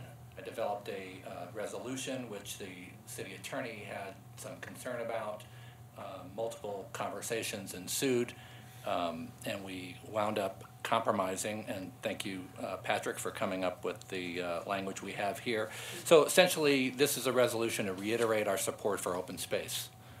in the city without mentioning any particular open space in the city. Okay. Any more discussion? Go ahead. I'd like to offer a friendly amendment, unless, I guess we have to, it's too early for that, maybe. Okay. I think it might be beneficial to remove the qualifier environmentally significant from right before where it says open space in the second part. Partly because I think that the city could conceivably, if we're looking at this in the abstract, zone something as open space and it not be determined through analysis as environmentally significant.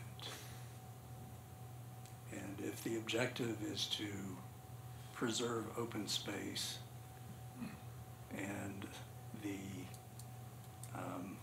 environmentally significant is subjective to some, but in the city, if it's going through an EIR process or something, that's different. So I would like to make that suggestion. Can I respond? Yes. Okay, great. I appreciate the comment, and this is what I would offer, because this language has already been adopted in the past, but I get your point and I agree with it. So how would you feel about adding the word after environmentally significant and other open space?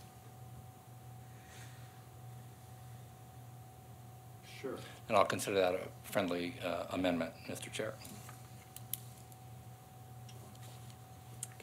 Any other discussion?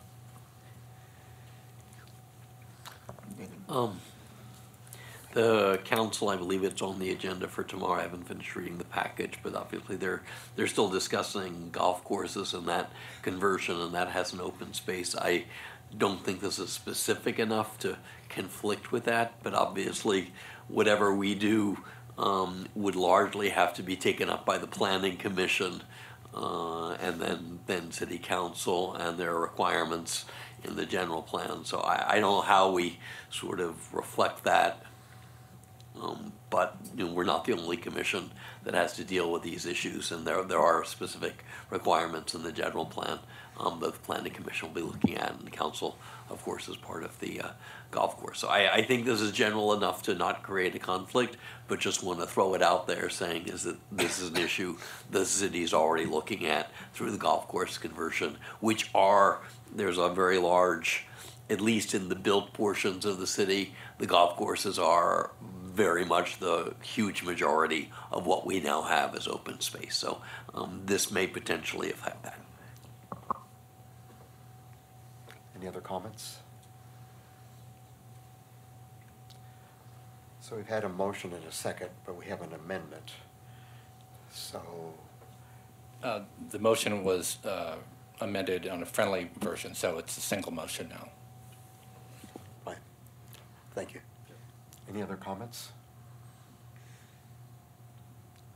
I'm still learning this stuff too.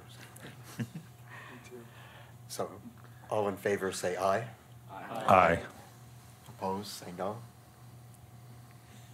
Motion passes. Thank you. The next item is the draft solar zoning ordinance. We discussed a bit at the meeting in February, and tonight we have a motion from Commissioner David Freeman. Okay, if we could get a second, and then I can begin the presentation. Thank you very much. So this is coming back to you for a vote, as I've been, discussing for the last couple of months.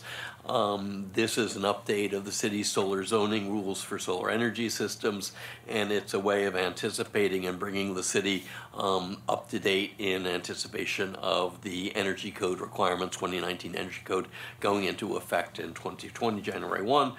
That there needs to be residential, for all new residential construction, there has to be solar, and that's a state mandate, and there's specific sizing requirements.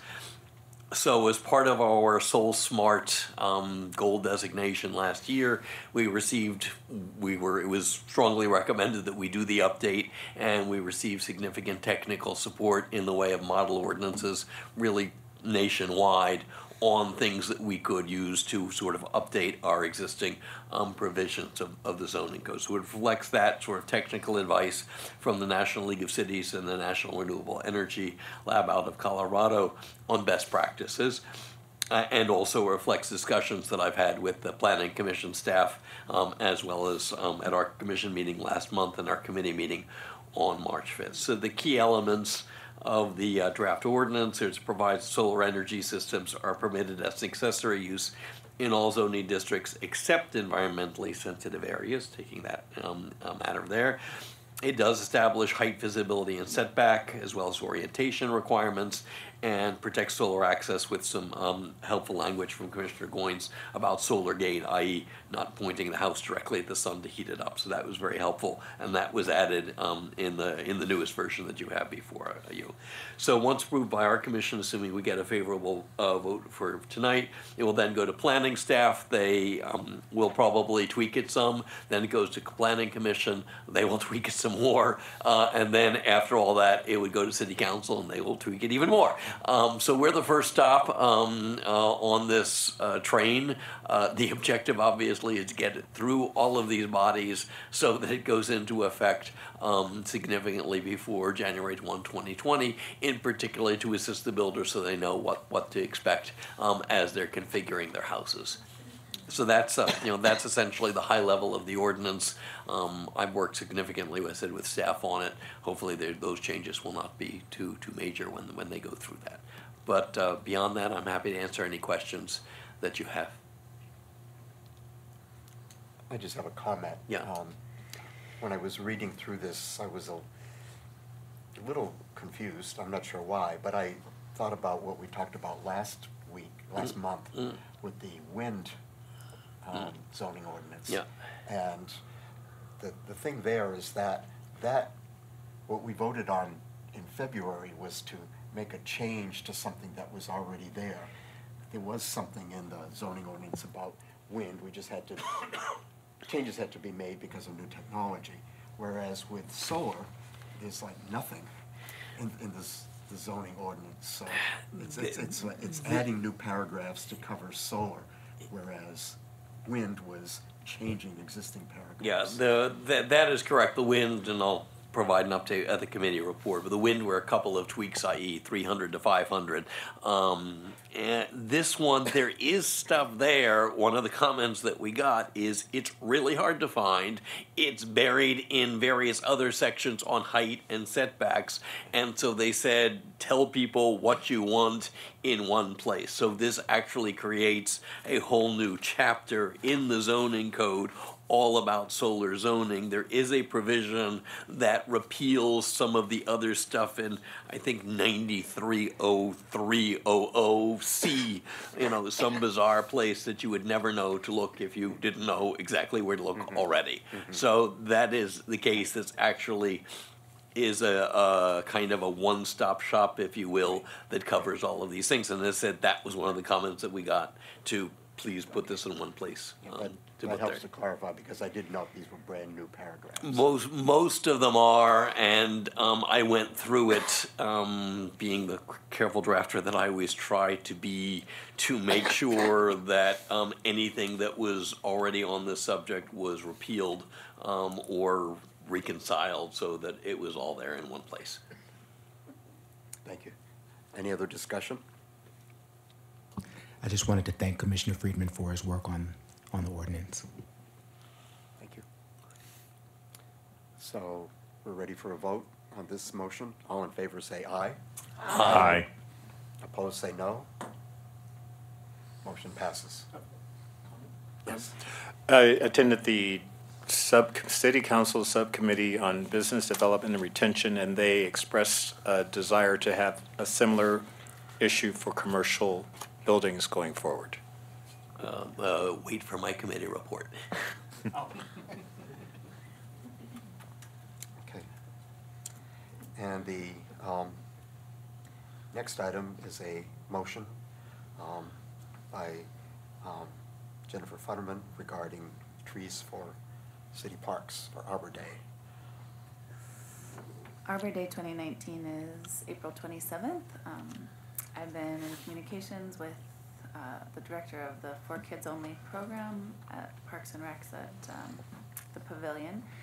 And we would like to see some edible trees planted in all the parks and in the community garden. We just have citrus there right now. So this is to approve up to $1,000 for fruit trees. We're hoping to get maybe some matching in-kind donations as well. And we're researching, what trees would be best and where we will place them. So we'll have to work, with probably Parks and Recs. I'm not sure if, she wasn't sure if we could work with them or if we can work with Stacy to figure out where to place them. But hopefully you all think that that's a good idea. So this is your motion here? Yes. Is there a second? Second. Okay. I have one comment. And we talked about this, Dan, Patrick, and I, when we were developing the agenda, and I thought at the time that, since we've been made aware recently about proper watering of trees, that we should add to this, putting in the proper irrigation of these trees. That may be even more important with fruit trees than with other types of trees. I know in parks in general, most of the trees get watered by the spray that waters the grass. We know that's not good, but it would be a big effort to change that in general. But my thought was that starting with new trees, if we could find places where there's, it's easy to add appropriate drip irrigation, that we should do that. And I do know by working with the Milkweed Project that when the city put in milkweed plants in a lot of different places, like by the Pavilion and in Ruth Hardy Park, they did, and by the library too, they did add irrigation, drip irrigation at those plants. So I don't know that that's inconsistent with your motion, but I would like to make that recommendation. That's a great suggestion. So would you say within that $1,000 to include? That's what I would. Well, one foot tree.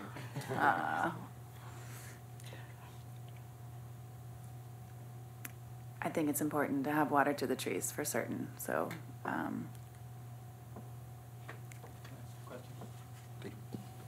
Don't mean to interrupt, but maybe you guys know. If the situation you were describing is something that's typical for the city, when a new tree is put in somewhere, that they redo the irrigation for that, then maybe this is sort of a fix that we don't need to reiterate. Do you happen to know how that works?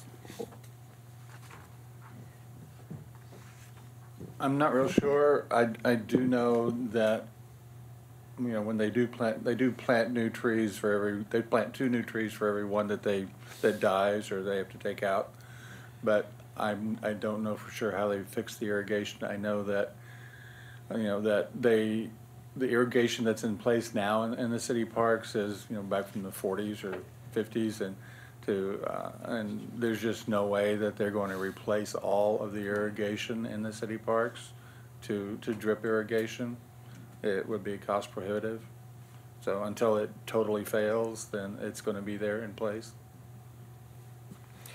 And from my limited experience with the milkweed, I think there are certain places, like near buildings, where they can do that more easily than in the middle of a large grassy area. So. Well, then we'll have to choose very strategically where we place those trees. Yes. Yeah.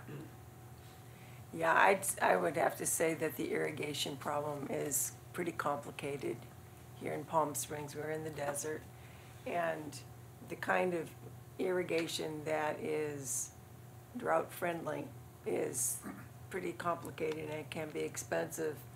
And I'd hate to just get the tree just because it's Arbor Day. I mean, it sounds like a great idea, but the irrigation, we don't want to come back a year later and have blown over because the roots, the way so many things are watered around here, they're watered for like 10 minutes once every other day, and that's not enough to get roots that need to go deep. So it's a whole different watering pattern than if you're watering cactus, for instance. It's complex. It needs to be examined thoroughly before we. I'm concerned. I don't know if this is a great idea, unless you had the answers to all that. It sounds like you have a committee. You've been talking to people already, so perhaps moving forward, you could ask these questions, and there may be one or two places that irrigation could be put in, point irrigation, without a lot of difficulty, and it would be a good start. That's my comment. Well, Arbor Day is April 27th, so I'm not sure if we can, if we could perhaps put a maybe in between now and next meeting. Or I don't know exactly how to do that because there's not that much time to be able to approve that. And maybe it's just 2 trees that we get. Maybe it's not $1,000, and maybe we start with a couple of trees and try to strategically place them and see if that works. We put in up to $1,000 because we were thinking that they're probably about $200 each for established trees. That's about 5 trees to place around the city. So, but we're still looking into that. So I just wanted to get it on the agenda tonight to start talking about it because April 27th is fast approaching. Yeah, it would be too late to do it, to discuss it next month, or almost too exactly. late. Right. Can I add, I swim at the pool every day, and three of the trees died recently. I don't know if they had plans to replace them, but they had watering stuff there at the community pool. Did they have a disease? I don't know what happened, but they died. So that might be a place where there's already irrigation, or they might need tree money, or I don't know. But I think it's the city's pool. Yeah. Yes. So that might be a spot. Oh, you're at the pool. It's dark when you're there.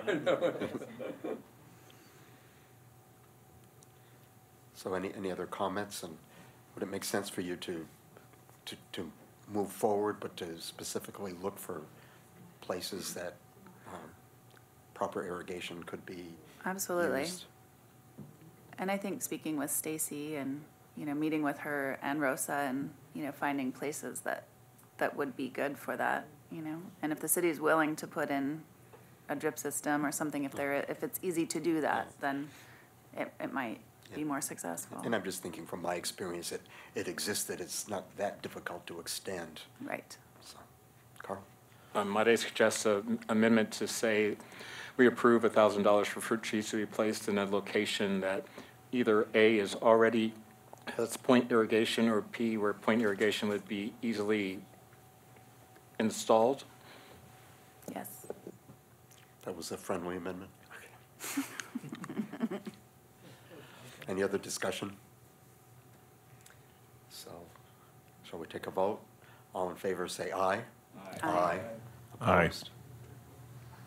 Okay, passes. And now moving on to committee and commissioner reports. Please note that we have 45 minutes left in the agenda.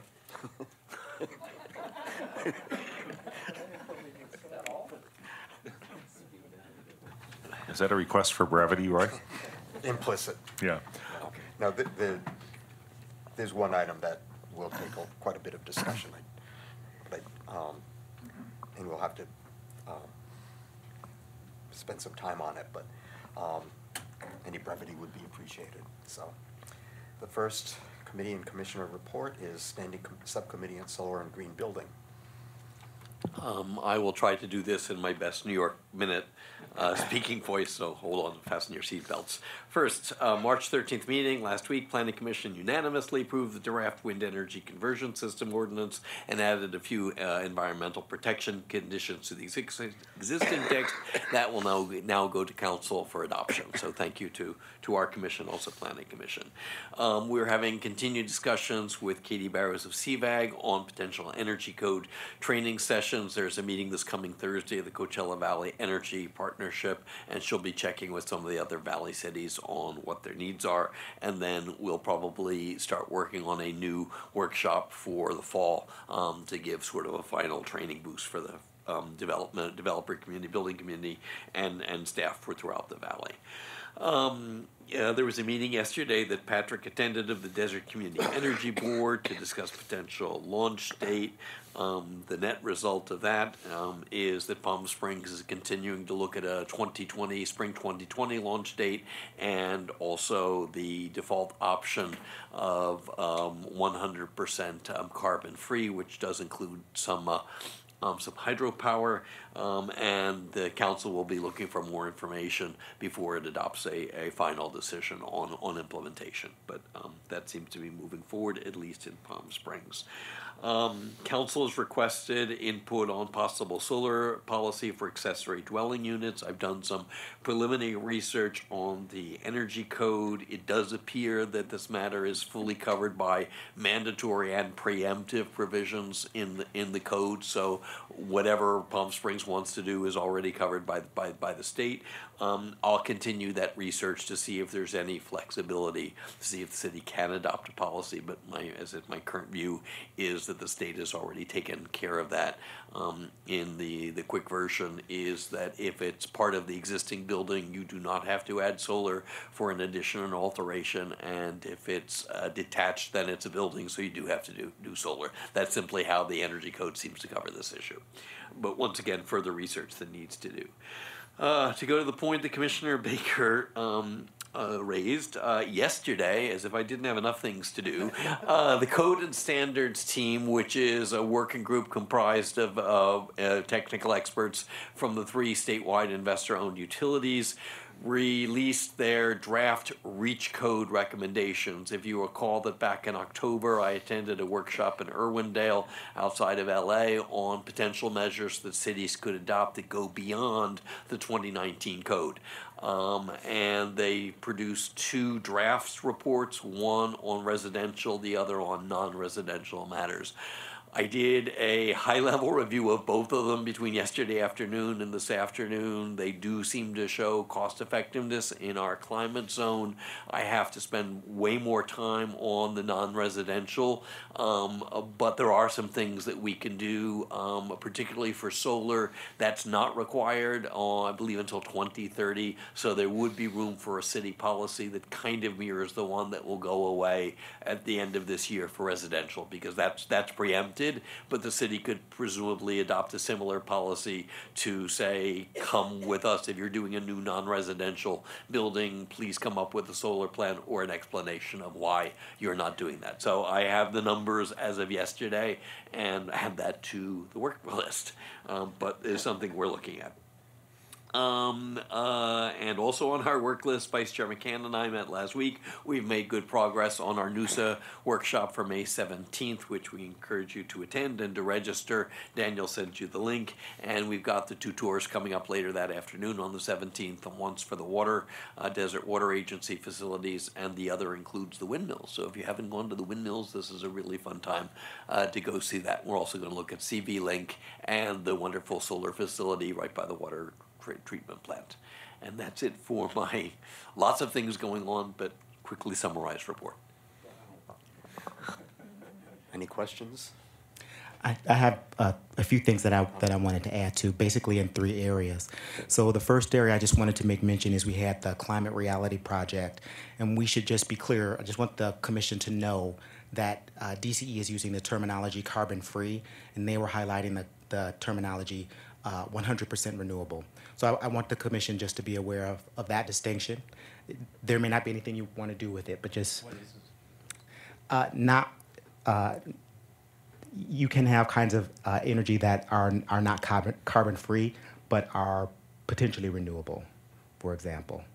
Or maybe a better example would be some people consider nuclear can be in the mix, and other forms of energy like that. So there are some distinctions, and I think they're making that distinction on purpose. So I want the commission to be aware of that. The second thing I wanted to mention was regarding accessory dwelling units, and there had been some discussion about that. For me, the matter is about intent, and accessory dwelling units are about increasing density. So when you think about greenhouse gas emissions, transportation is the biggest sector. So when you build houses closer together, you're reducing transportation emissions. But if you add solar to an accessory dwelling unit, you're potentially adding 50% more cost to that unit. You can build an accessory dwelling unit for 40 to 50K, solar costs 20K. So you essentially get rid of any incentive to build accessory dwelling units if you add solar lock, stock, and barrel. So I think the way we need to think about this is how can we make sure that these accessory dwelling units have solar in the sense that the generation needs of them are taken care of. And there are other ways to do that, like off-site generation, extending your system on the existing building to handle the generation needs of that accessory dwelling unit. So I would suggest that the intent of California's solar legislation is not to have solar be on every roof of every residential building in California. The intent is to cover the generation needs of that site. So we need to broaden our perspective on how we think about the generation, handling the generation needs of accessory dwelling units. And I think that we can do that while still meeting the requirements as written in the upcoming 2020 Energy Code. The last thing I want to say is regarding standards for commercial buildings. So in the commercial realm, there are two things that we need to consider, not just generation, but demand shifting. So solar is not the only way to generate energy for a building, but it's often the only one that's feasible for a residential building, right? You can't do things like, there are just all kinds of techniques that aren't feasible in a small building or in a building where people are more budget constrained. So if we're going to do requirements for commercial buildings, it needs to be broader than simply solar, but include demand shifting as well. So it's really a completely different animal talking about generation and load reduction in commercial buildings. So I want to throw those things out there. One, the difference between non-renewable and carbon-free. Then two, about letting accessory dwelling units still be cost-effective in Palm Springs, and adding demand shifting to our discussion of commercial building generation. Thank you. Any other comments? Moving on to Subcommittee on Waste Reduction. All right, we have our usual 4 or 5 areas that we have initiatives in, and the very good news is that 4 of them have already been covered tonight, so I only have to deal with one of them. And that's the design and placement of waste containers for public areas of the city. The short story there is that on March 14th, we finally got a version together of a white paper on guidelines and recommendations for the placement and design of waste containers in our public parks and downtown area. The report's there to be read, so I'm not going to go over it tonight. The only thing that I want to throw out here that I think is good to think about is the final recommendation it makes note of the fact of how many more areas in the city there are where they collect waste than just our downtown and public parks. I mean, it's a laundry list that can start with hospitals and the airport and parking lots and gas stations, and I could just go on and on and on. The more you think about it, the more you realize the more that they're there. So the longest term sort of phase 3 that we would like to get into people's heads and start you thinking about is how could we develop a city-wide program that would standardize and co-locate waste containers for recycle, trash, and possibly carbon as well across all of these venues. And it's a challenge because they're all owned by different people, and sometimes we're talking about retail establishments where the containers are indoors rather than outdoors. But the more that we could go for a comprehensive city-level program, I think the more that we would divert more and more of the city's waste from landfill, which is one of our main goals. And B, also, it would be a very visible reminder that this city is a leader in sustainability. So that's kind of the take-home message for tonight. Thank you. Any comments or questions? The next item is the Ad hoc Subcommittee on Walkability and Pedestrian Planning. This is where we have a major item on e-scooters, and Patrick is going to walk us through a worksheet. But are there any other comments from that subcommittee before we get to the scooters?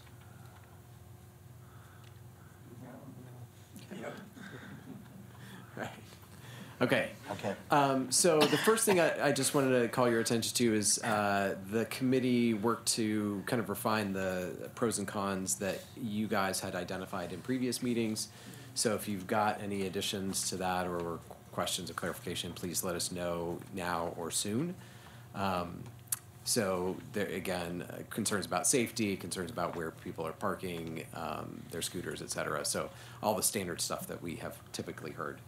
So the other piece of this package is an analysis of the requirements that are currently at the state level and some examples of what other cities are doing in terms of ordinances on scooters. This is a very fluid environment. I've noticed that some people have had stuff on the books, they took it off, they said we're not doing this anymore. Other people have started it and then took it off and said we're going to do a pilot project. And so some of those pilots have sort of finished, but they haven't moved to the next step. So again, everything is a little bit in a state of flux right now, but more and more it sounds like communities are moving more in a regulative capacity to regulate these things. So what we wanted to do was to get your feedback on some of these ideas that some of these cities are putting forward to see if they are things that we would like to consider or ask Palm Springs to consider as it moves forward with this concept. And so this is, I would say, a little bit of a conceptual level conversation. So I'm not going to go through and wordsmith everything, but if you like the idea, for example, of making sure that everybody has a helmet as opposed to just people under 18, then that's the kind of feedback we'd love to get from you at this point. And as I just mentioned to the ad hoc subcommittee, the reason for this request is that I think this will come up to council, and the council, I think, has already asked the city to investigate this, so some work has already been done by our legal department, and I think the idea was to have the Sustainability Commission weigh in to see if there are other factors that the city should be thinking about as it moves forward in this direction. So nothing's on the books yet, nothing's really out there yet, so really we were hoping to get this information early so that we could have it considered along with the mix. So that's where we are with it. And again, I should know maybe some more after our April meeting, I think, is when it may come up. So I think we'll probably have one more chance to revisit this before putting something forward to whomever. So, all right. Any questions about that before we get rolling? So my intent in this conversation is not to direct you, but to rather just channel your input. So I really have no opinion about these things. I'm just putting this information out there and want to get the information back from you. So what we did was we subdivided this into various sections. The first big section is parking. I would note, just for your awareness, that the state level requirements changed late last year. So they were much more rigid. And so they actually became a little bit more lenient in some places. So I had to go back and update some things. But anyway, so I'm going to point out the state regulation on the one hand, and then identify some of the practices that other people are adopting to get your feedback. All right. So parking. So this is kind of when people leave their scooters around. So the state requirement is that they be not left standing for more than 72 hours. So at 72 hours, somebody can go by and get them. Confiscate them. So that's the state standard. Other cities have adopted, for example, 48-hour time window as opposed to the 72 hours, so only 2 days. And then a third city had in their requirements of the provider, of the people who supply the scooters, that they remove them within 24 hours of being notified, or on a daily basis. So that's worked into their contract. So what I wanted to do is to get your thoughts about whether or not you think that something more than 72 hours, or I guess shorter than 72 hours, makes sense for us, and if you've got any thoughts on that particular topic. Yeah, Carl. So last week I was in Sacramento for a meeting of elected and appointed officials throughout the state, and I brought this up, and so I got input from all over the state. For example, the city of Oakland, they have to remove the bird company has to remove the scooters every night. So they geolocate them by 1 a.m. and then put them in corrals where they're designated spaces. The other thing, okay, so I'll stop there because that's the only thing on parking. Sure. Okay. Great. Shorter is better, in my opinion. I recently had an experience. I went to San Antonio for a conference, and there's like virtually no regulation there. It's really a nightmare for pedestrians because of where they're at. And in Texas, they do allow them to ride on the sidewalk, and they probably have. Well, never mind. I was going to talk about guns, but that's a whole nother story. Okay. All right. So shorter is better is the message that I'm getting. I agree with that too. All right. So something along the lines of the 24-hour period. All right. Would be helpful. Okay. Super. Next topic. All right. The next thing is kind of where they're placed in terms of position and location. So the state law says that you can't leave them lying on their side or so that there's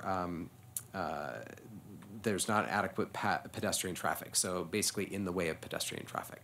So that's the requirement that you can't do that. So other people have kind of reframed these a little bit, but must be parked upright, installing technology that requires them to be parked upright. But again, the theme is to keep them upright. And then they have some slightly different language around where to park them. So let's see. In the park strip adjacent to the sidewalk or in the furniture zone. For parking. So I'm trying to remember if these are prohibited or these are where they should park. These are where they should park. Dan, could you make it a little larger? Yeah. So these are suggestions on parking them in the strip adjacent to the sidewalk or in the furniture zone when present. So I don't know if people know what a furniture zone, but it's basically the space in between the sidewalk and the end of the street where you would put a park bench or something like that, or a tree. Yeah. To me, this seems like an enforcement nightmare, and I'd rather use the carrot than the stick, and the bottom one is the carrot. Okay. Developing a fee structure that encourages users to return the scooters to a specific location. Something that... Okay. So really trying to identify some specific location and encouraging people to put them there. Okay. Yeah. Going back to the meeting, the consensus was that they should have corrals, just like bicycles. Okay. And do not let the user just put it in front of a library or a specific place that is not designated for it to be left, which goes in the face of using it to go from point A to point B. If your point B is, say, the grocery store, and there's not a corral there. Yeah. Right. Okay. That was the last mile concept that we talked about before. Right. Okay. Did you have a hand up? I did. Okay. You know, the experience with the in San Antonio was that they had these strips that were painted in the furniture zone, I guess, which were designated for the scooters, and so. You know, the good thing about that is that there wasn't a structure, it was cheap to do, and it was very visible for people using them. You know, the problem with, one of the problems there that is similar to what we have is that it's a resort town, or, you know, people are going there for a variety of reasons, but who don't live there. So sort of socializing what the rules are is virtually impossible for those people, particularly in the downtown areas or the tourist areas. So creating something that is visible for and obvious is going to be important. The standing up stuff, I mean, I don't know how that's going to work because that's a structure, but that was one thing that I thought worked well there. Okay. So highly visible, specific locations, park them there. I see lots of nods. Okay. All right. Okay. So it may make this next point moot, but some of the cities went through great lengths to identify what you should not block in terms of ADA areas, ramps, sidewalks, et cetera, et cetera. It seems like if you went to more of a corral sort of mode, then that may help alleviate that. There are already requirements that they not block entrances and driveways and hydrants and fire equipment, anything like that. Any other things that you guys think are important to highlight there in terms of not blocking?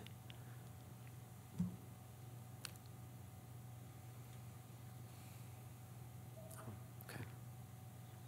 It seems like if we went to a corral mode, it probably is sufficient along with the requirement. Okay. Okay.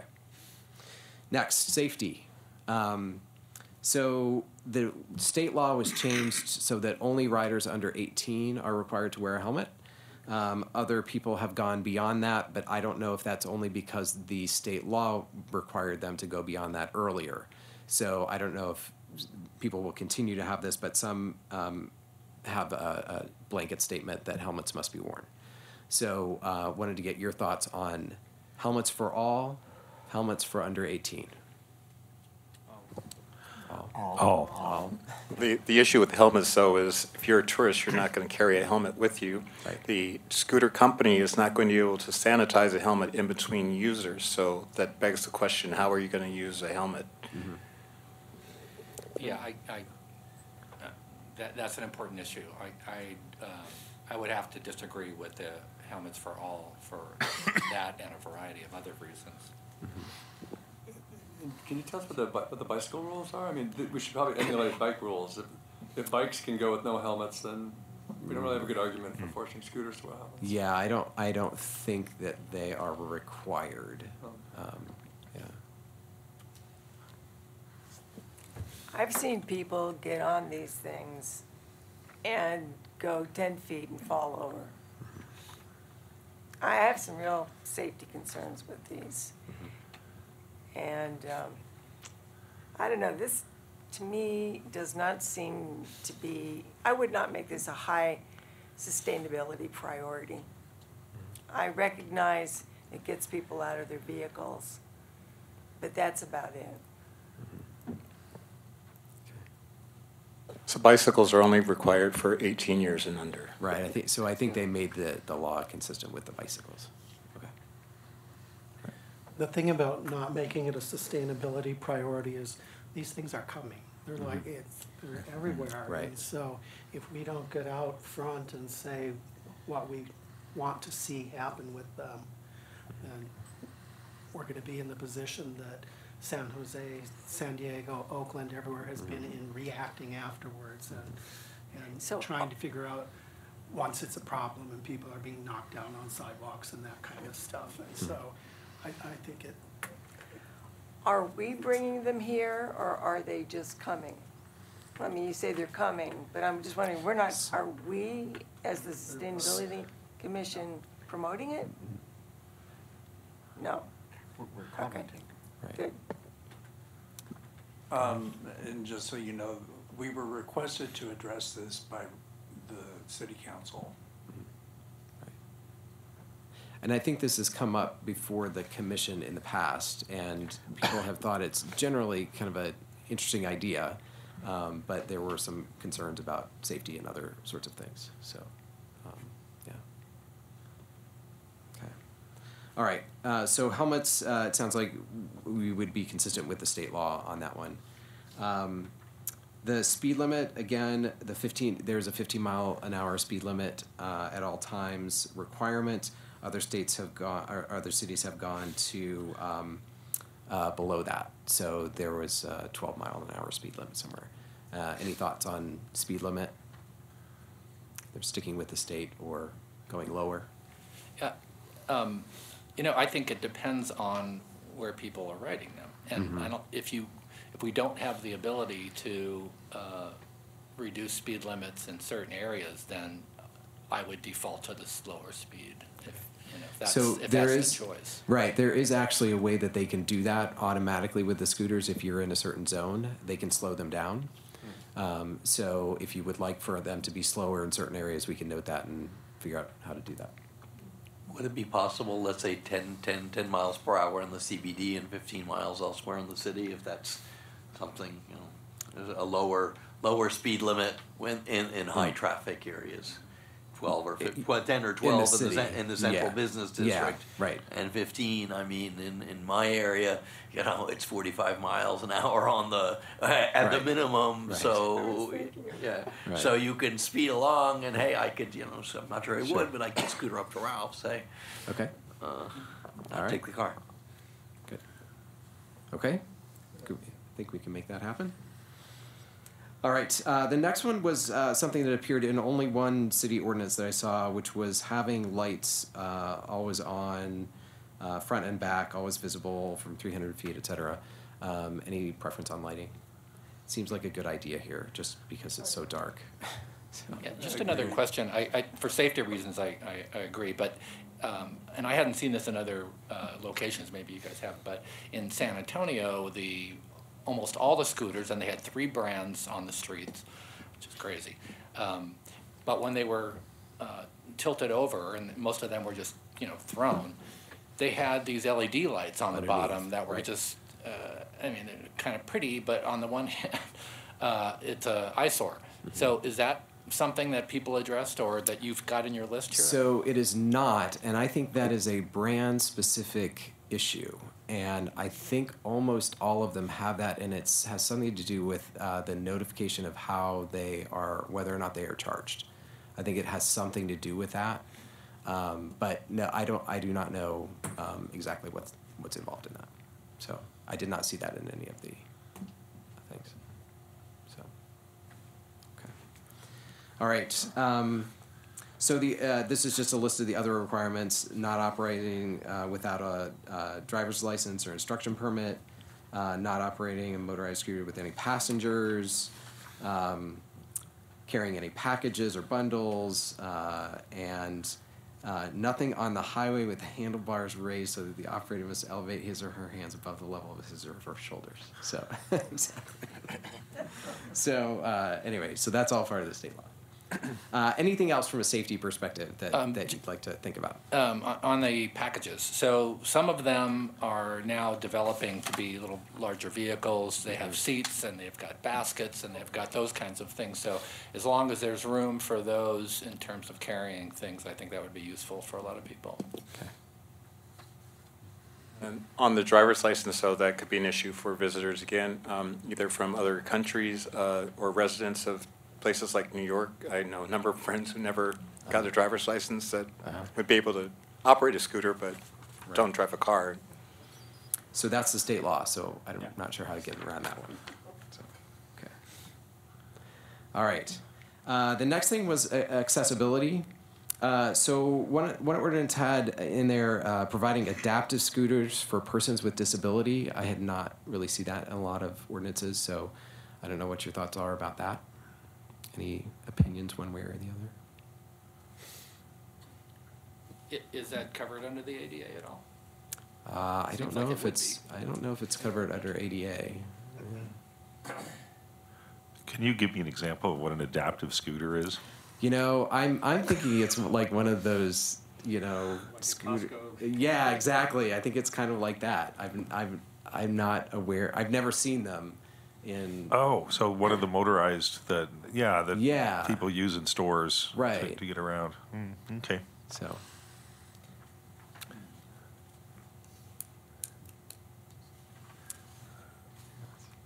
Okay. Interesting idea. Okay. All right.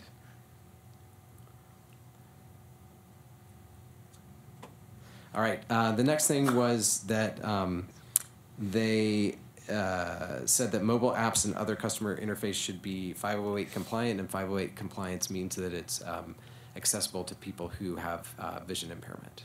So. Okay. Right, exactly who we want on scooters. Right. So. Good point. All right. So then this next section is on low income populations and in places in communities of concern. So several of the cities are now requiring that a certain portion of the fleet be dedicated to low income or at least provide a discount for low income residents. And there are various ways to figure that out, who they are, and also to have a certain percentage in communities of concern. So anyway, any thoughts about whether or not we would want to include some reference to either low income or communities of concern in our spot? Yeah, sure. I think we ought to include that. Okay. both elements?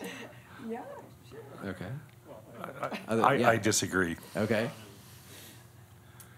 I guess I'm not sure that the numbers make sense in our municipality, 20% and 50%. Who knows if this is going to be more tourist used? Right.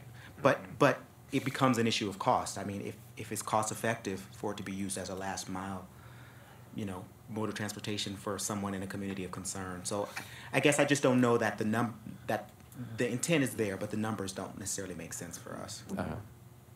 So maybe not the quotas per se, but having some mention of that. My concern is regarding the low-income 200% of the FPL. It's working for a health center here. It's exceedingly difficult to even verify that for people seeking health insurance and coverage. So my understanding of these is basically just a swipe of a credit card. So it just seems to be a very difficult thing to regulate. It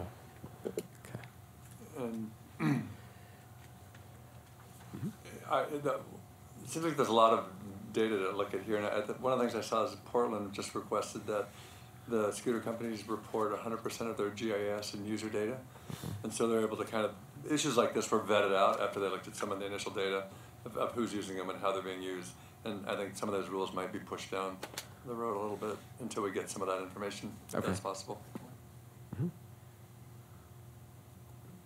Good. Okay. There was only one city that had any environmental component to their ordinance, and it was a requirement about understanding how damaged vehicles are handled and whether or not the batteries are recycled, et cetera. So is that something that we would like to see in there, given our commission? Okay.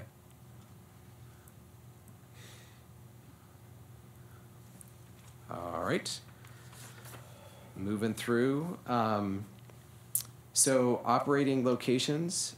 So this is another one that changed in the state regulation to make it more expansive. So the current requirement is that you can operate a motorized scooter on a highway and any road is basically considered a highway, with a speed limit in excess of 25 miles per hour unless the motorized scooter is operated within a Class 2 or Class 4 bikeway, except that a local authority may by ordinance or resolution authorize the operation of a motorized scooter outside of a Class 2 or 4 bikeway on a highway with a speed limit of up to 35 miles per hour. So again, it only confines them above 25 miles an hour, or if you have an ordinance that says that you can go up to 35 miles an hour. So for us, I think most of our roads are above 25 miles per hour. So it would probably fall into that having operating within a Class 2 or Class 4 bike lane. And so, Jim, do you remember what the Class 4 is? I know what Class 3 is, Cheryl. I think Class 4 might, I don't know, is it a sign? It might be. Maybe it's like a bike route or something. Class 2 is a marked bike lane. Does this preclude someone going down the side of Ramon? So it could. So So what I did was I looked at the bike route map, and I don't think you can actually get to downtown solely on at least a Class 2 bike route. So again, I think this is something we would have to assess in terms of how people get around and whether or not places are accessible based on our current bike routes. So yeah, so is this the class? Class 4 is a protected, A separated bikeway, often referred to as a cycle track or protected bike lane, is exclusive use of bicycles physically separated from motor vehicle traffic. Oh, okay, so it's totally separate. So totally separate, or the class 2, which is, I think, just the... Which is bike lanes that are established along streets and defined by pavement, striping, and signage delineating a portion of roadway for bicycle travel. Right, so it's the pictured up there on the left, but still separate, but not completely separate. Right. Okay.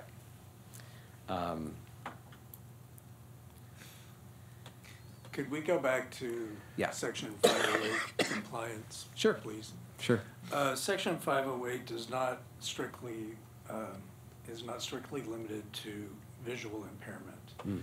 It's related to disabilities and things like access to technology. So I'm trying to imagine a situation here. I'm not sure where all of these came from. It looks like maybe Oakland. Some of the accessibility ones, I think, were Oakland, yeah. So I'd be curious what they wound up doing about Section 508 compliance. But what I would imagine the situation could be is that you have somebody who wants to use a scooter, has a driver's license, but maybe does not have a mobile device, which is the typical manner by which one accesses the payment system for using that scooter. So I'm not sure how Section 508 would work in this situation, but it might be a matter of having a payment system whereby there would be a little kiosk where you could insert cash or something, I don't know, or a credit card, the credit card system, as a supplement to the mobile device use. So I don't want to be totally dismissive of that Section 508 item. Yeah, my only experience with it has been through web interfaces, and I think it refers to apps, and so I would assume that it's something about alternative approaches for applications. So yeah, I'm not sure in this case. So all right, so back to where they can operate. So if it's in excess of 25 miles per hour, it's operated within a Class 2 or Class 4 bikeway. So in general, for us, that would mean in some sort of a bike lane, not a shared lane. So again, that's the requirement. Anything that you feel like you would like to change with that? It's kind of confusing. I would definitely see any place but on a sidewalk is what I would say. Right. And revisit this 3 months later. I just can't imagine trying to explain that to somebody. Right. Okay. So the only, go ahead. On this other side with the potential options, that's where it's kind of going with this. Operations only in the city's right-of-way, fine. Can operate elsewhere, e.g. parks, with permission. So it's not on the sidewalk, but what is it, on the grass? Well, probably roads within parks that might not be considered highways. Or they might have bicycle lanes. Yeah, bike lanes. Like on the beach, there are bicycle lanes. Yeah, well, like at the beach, there's a pedestrian side and a bike side on the same pathway. Not like Ruth Hardy then. No. San Diego. Talking River Park has a walkway and a bike path through it. A lot of good sections. So does Sunrise. Yeah. Right. And the CV link will be that way too. Right. So that seems like a Class 4 potentially. Okay. So any thoughts about any adjustments you would make to this requirement? So this is the one that I think will affect, like we were talking about before in terms of our other conversation about bike lanes and pathways and things like that. So if you went forward with something like this, you would probably have to think about what the city currently looks like in terms of that map and where they would go or not go. So they are prohibited on sidewalks. One of the cities requires an operator to develop and deploy a technology to prevent scooters on sidewalks. So it's going beyond that to just say, hey, you've got to have a technology solution to this. And then I think it actually goes into some detail about if that technology is not available yet, et cetera. So anyway, so there's definitely prohibited on sidewalks. And then the last one was, again, it's an electronic tool to prevent them from going places they shouldn't go. So sort of like this geofencing concept. If we don't want them in certain places, then we would develop some sort of a geofence that prevents them from going there potentially. So, is that? Like a shopping cart. Like a shopping cart, exactly. Does that make sense to people? You like that idea? Okay. Okay.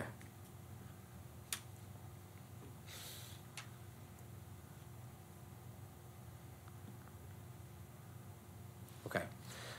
The next one is on quantity. Some places have put caps on the number of units that are in a particular city based on population, based on various things. But there are certain things like maximum numbers of fleets. In larger cities, they have minimum numbers of fleet sizes. So do you guys have any thoughts or perspectives on numbers or limits that you'd like to make sure that we impose or put forward? Yeah. So would this fall under a bidding regulation? If the city goes with company X, would it have to have 3 bids and choose one, or is there minority participation set-asides? And it opens all kind of legal questions on the permission granted.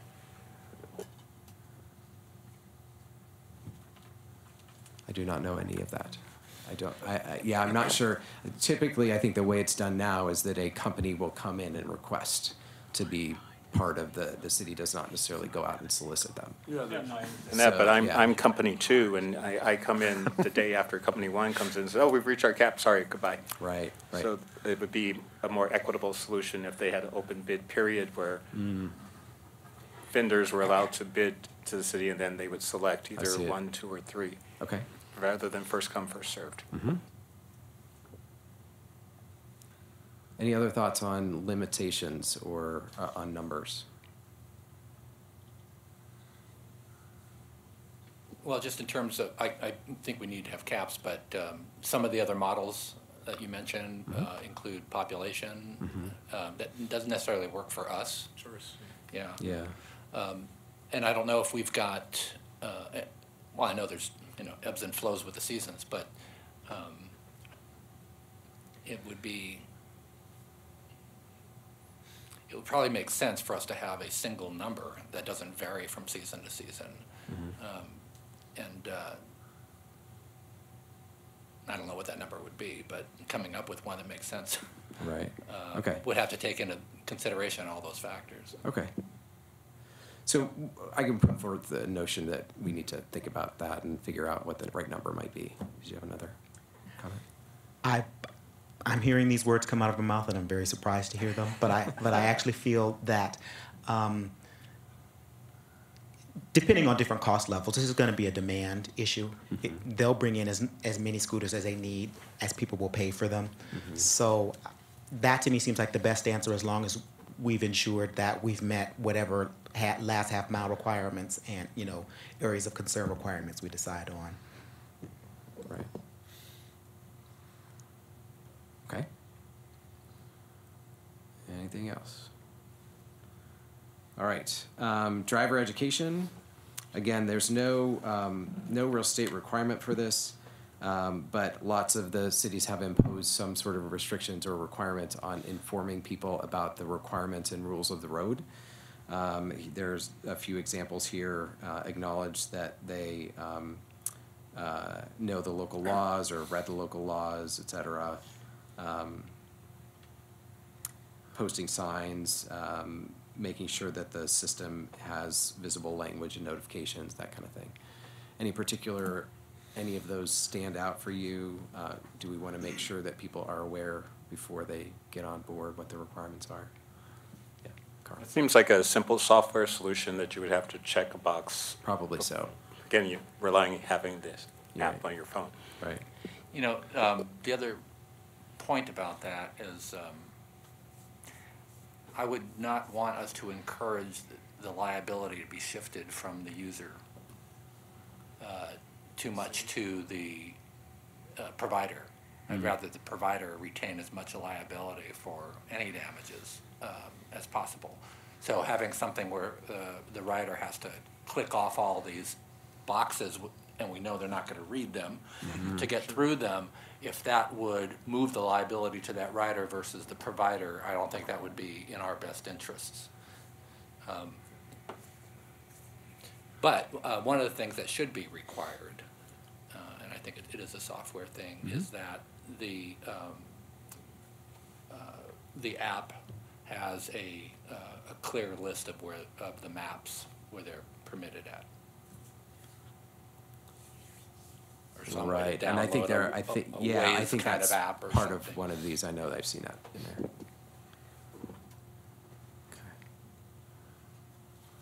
All right. Any other thoughts? Okay, I think those were the major topics that we wanted to kind of cover and get some feedback on. There's a whole slew of other things that would go into certain agreements. For example, the data access and sharing is one big one. The liability and insurance is another one. The fee structure is another one. So those are all sort of things that the city could kind of figure out in terms One of thing the I'm legal seeing is component. lights for nighttime use and red light in the back, a headlight. Yeah. Some do and some don't have. Right, so we covered that and we thought that was a good idea. So. Yeah, one more issue that I didn't notice it here, but we should consider it, is that whatever requirement we have for them to pick up the scooters, a lot of them create the secondary economy. And they contract out people and they pay them to collect them. I don't know if you've seen them, but people are like stacking them on top of one another and riding around with them. It's completely unsafe. Right. And There you go. yeah, and it's unregulated. So to the extent that we need to protect people from that kind of abuse, and they are independent contractors, so they don't have other, standard protections. That should be something that's clearly laid out in whatever agreement we reach with these companies. Well, for example, in Washington DC, there's an incentive for the regular Joe citizen to, if you return it to its carrier, you get $1 or something. So that's where you see people just doing like recycling cans. But in Oakland, the actual company itself, and Denver, they have a big open bed pickup truck, and they go and stack them in there and move them every night. Right. Okay. All right. Any other comments, questions? It's getting really late. All right. Well, just one more. Yes. Enforcement, and has this gone by our police department? So it's nowhere yet. So it really hasn't That's gone gonna through be a big any process at all. And yes, enforcement is going to be a big one. So between, again, the potential enforcement of scooters, potential enforcement of organics recycling, I think we have a whole environmental enforcement component that could be in the works. So anyway, future meeting. So I'll capture that input. I'll put it together with the other stuff that we've developed for the report, and then give that back to you guys at the next meeting. Where did we ever land with the rideshare bikes? So I don't know the answer to that, but I know that you guys had some presentations on it. But what I would put forward is that I think that many of these apply to dockless bikes as well, and many cities are applying a more general dockless mobility sort of component to this. So anyway, so we can chat about that next time too. But yeah, I don't know that anybody.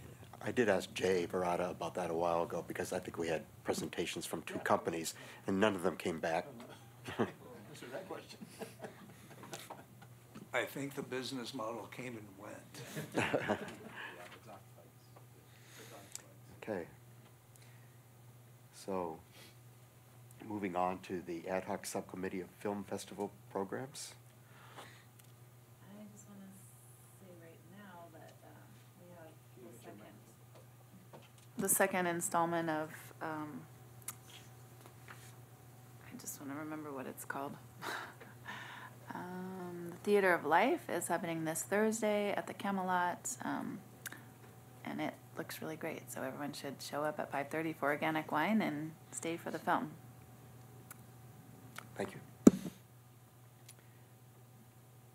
I think we've covered everything in bicycle routes and cycling. World Environment Day.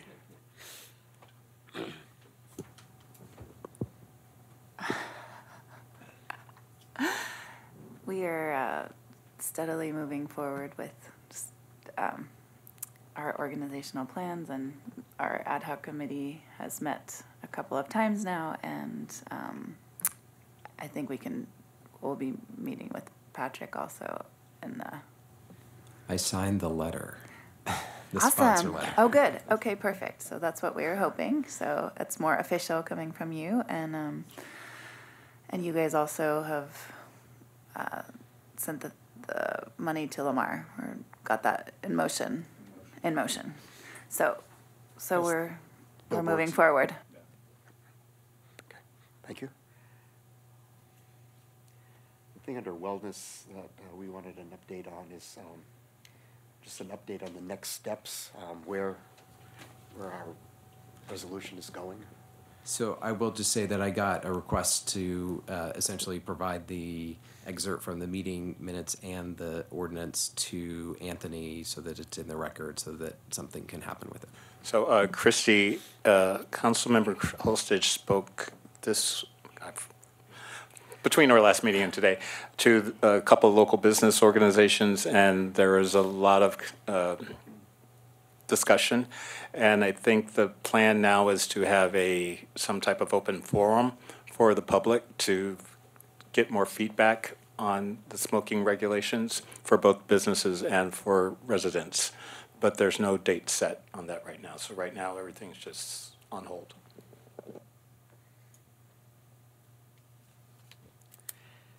Thank you. And water, how did we do in February with all that rain? Okay, good news.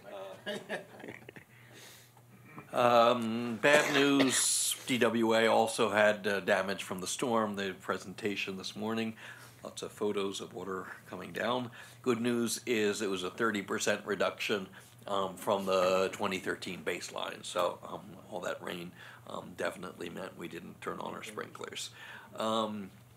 The other point is the DWA is looking into including rebates for grass and private yard areas as part of its rebate program for turf removal for into the next fiscal year beginning in July. And currently the rebate has just been for your front yards visible for the street. So I'll follow up for that, but they seem to have some money available for people to cover things. And that's it for water. Thank you. And finally, outreach. I just want to thank the commission for the support for Arbor Day and every World Environment Day, just getting out there and educating our community and providing these opportunities and events to gather together in celebration of nature and sustainability. So, thank you. And the final item is commissioner comments and upcoming agenda items development. We'll just go around the table real quickly to see if anybody has any comments or suggestions for future agenda items, starting to my left. No comment? Nothing that I haven't already told you about, but expect a lot of things coming through in the next few months. Lonnie?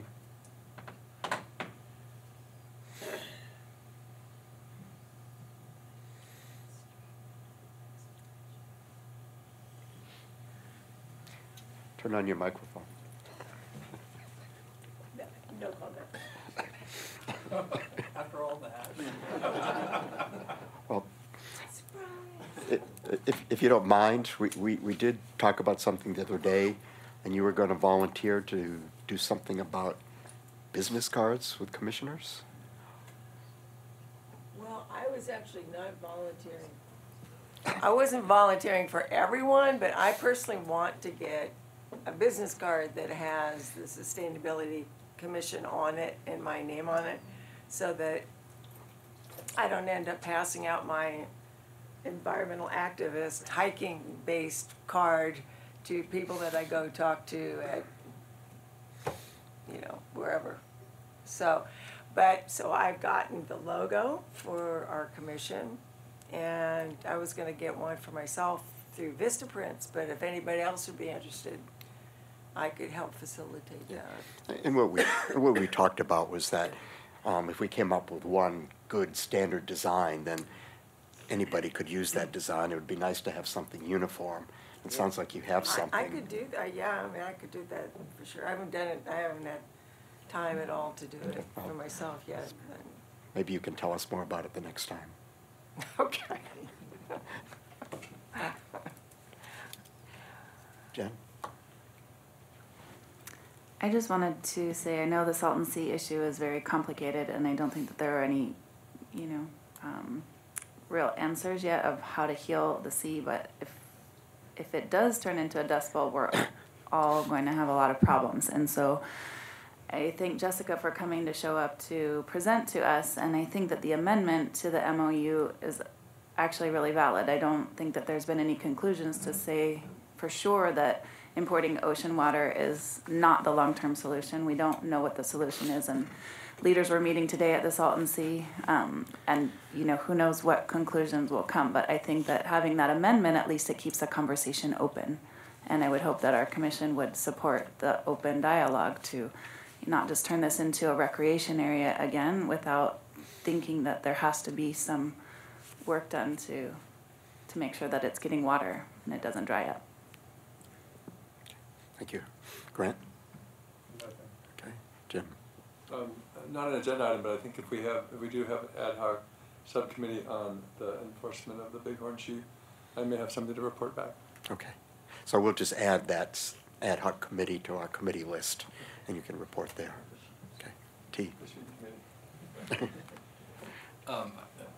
Patrick, I know you are relatively new and you've got a lot on your plate, and I just want to say I appreciate the work you've done so far. It's been spectacular, so thank you for that. One thing that did come up some time ago, I think it was last year, we had a meeting with Councilman Kors about what should this commission be looking at in the different items. One of the things that still has not been covered in terms of our key items is the economic sustainability. And there's questions, I had a long conversation with Jay some time ago about what that means to our commission and how we can play in that realm. And I still don't have any information about our relationship with the Economic Development Board for Riverside County. So if you could add that to your very long agenda and report back on some level, if there's something we can participate in that would be meaningful, I'd appreciate that. Okay. Thank you. Carl? This is actually for the fall, but I would strongly encourage us to try and get another student representative when the school semester begins in the fall. I might have a lead on that. So in the last meeting, you mentioned some planning activities. I was gonna actually hope that in those planning activities, we could address some economic sustainability initiatives as a way to sort of get some things going too. Can I just mention that? So the budget, Yes. so the budget continues to kind of move forward, and we're still figuring it out. But I think in April, I will have something more concrete to present out to the group and maybe have a further conversation about that. So, hopefully. Well, thank you all for a rather long but very productive meeting. Do I have a motion to adjourn? One last comment about this coming Saturday. Yes. So the Sustainability Commission and the Office of Sustainability we're going to have a giganormous booth at the 1 PS picnic. It's going to be a double-wide booth with all kinds of stuff going on in it. And you probably already got word from Dan here, if you'd like to stop by and spell us for a few minutes so we can go pick up our box lunch. Anyway, it should be a lot of fun, and I think it's a good way for us to represent ourselves to the public and get to talking about what it is that we do. And any other questions on it? Okay. So, It's at Ruth Hardy Park. It's between 11 and 2. You can come there and get a free lunch. But there are a lot of really interesting booths there, I can tell you. Really fun. Thank you, Lonnie. So was there a motion to adjourn? There was. And a second? All in favor, say aye. Aye. All opposed, stay seated.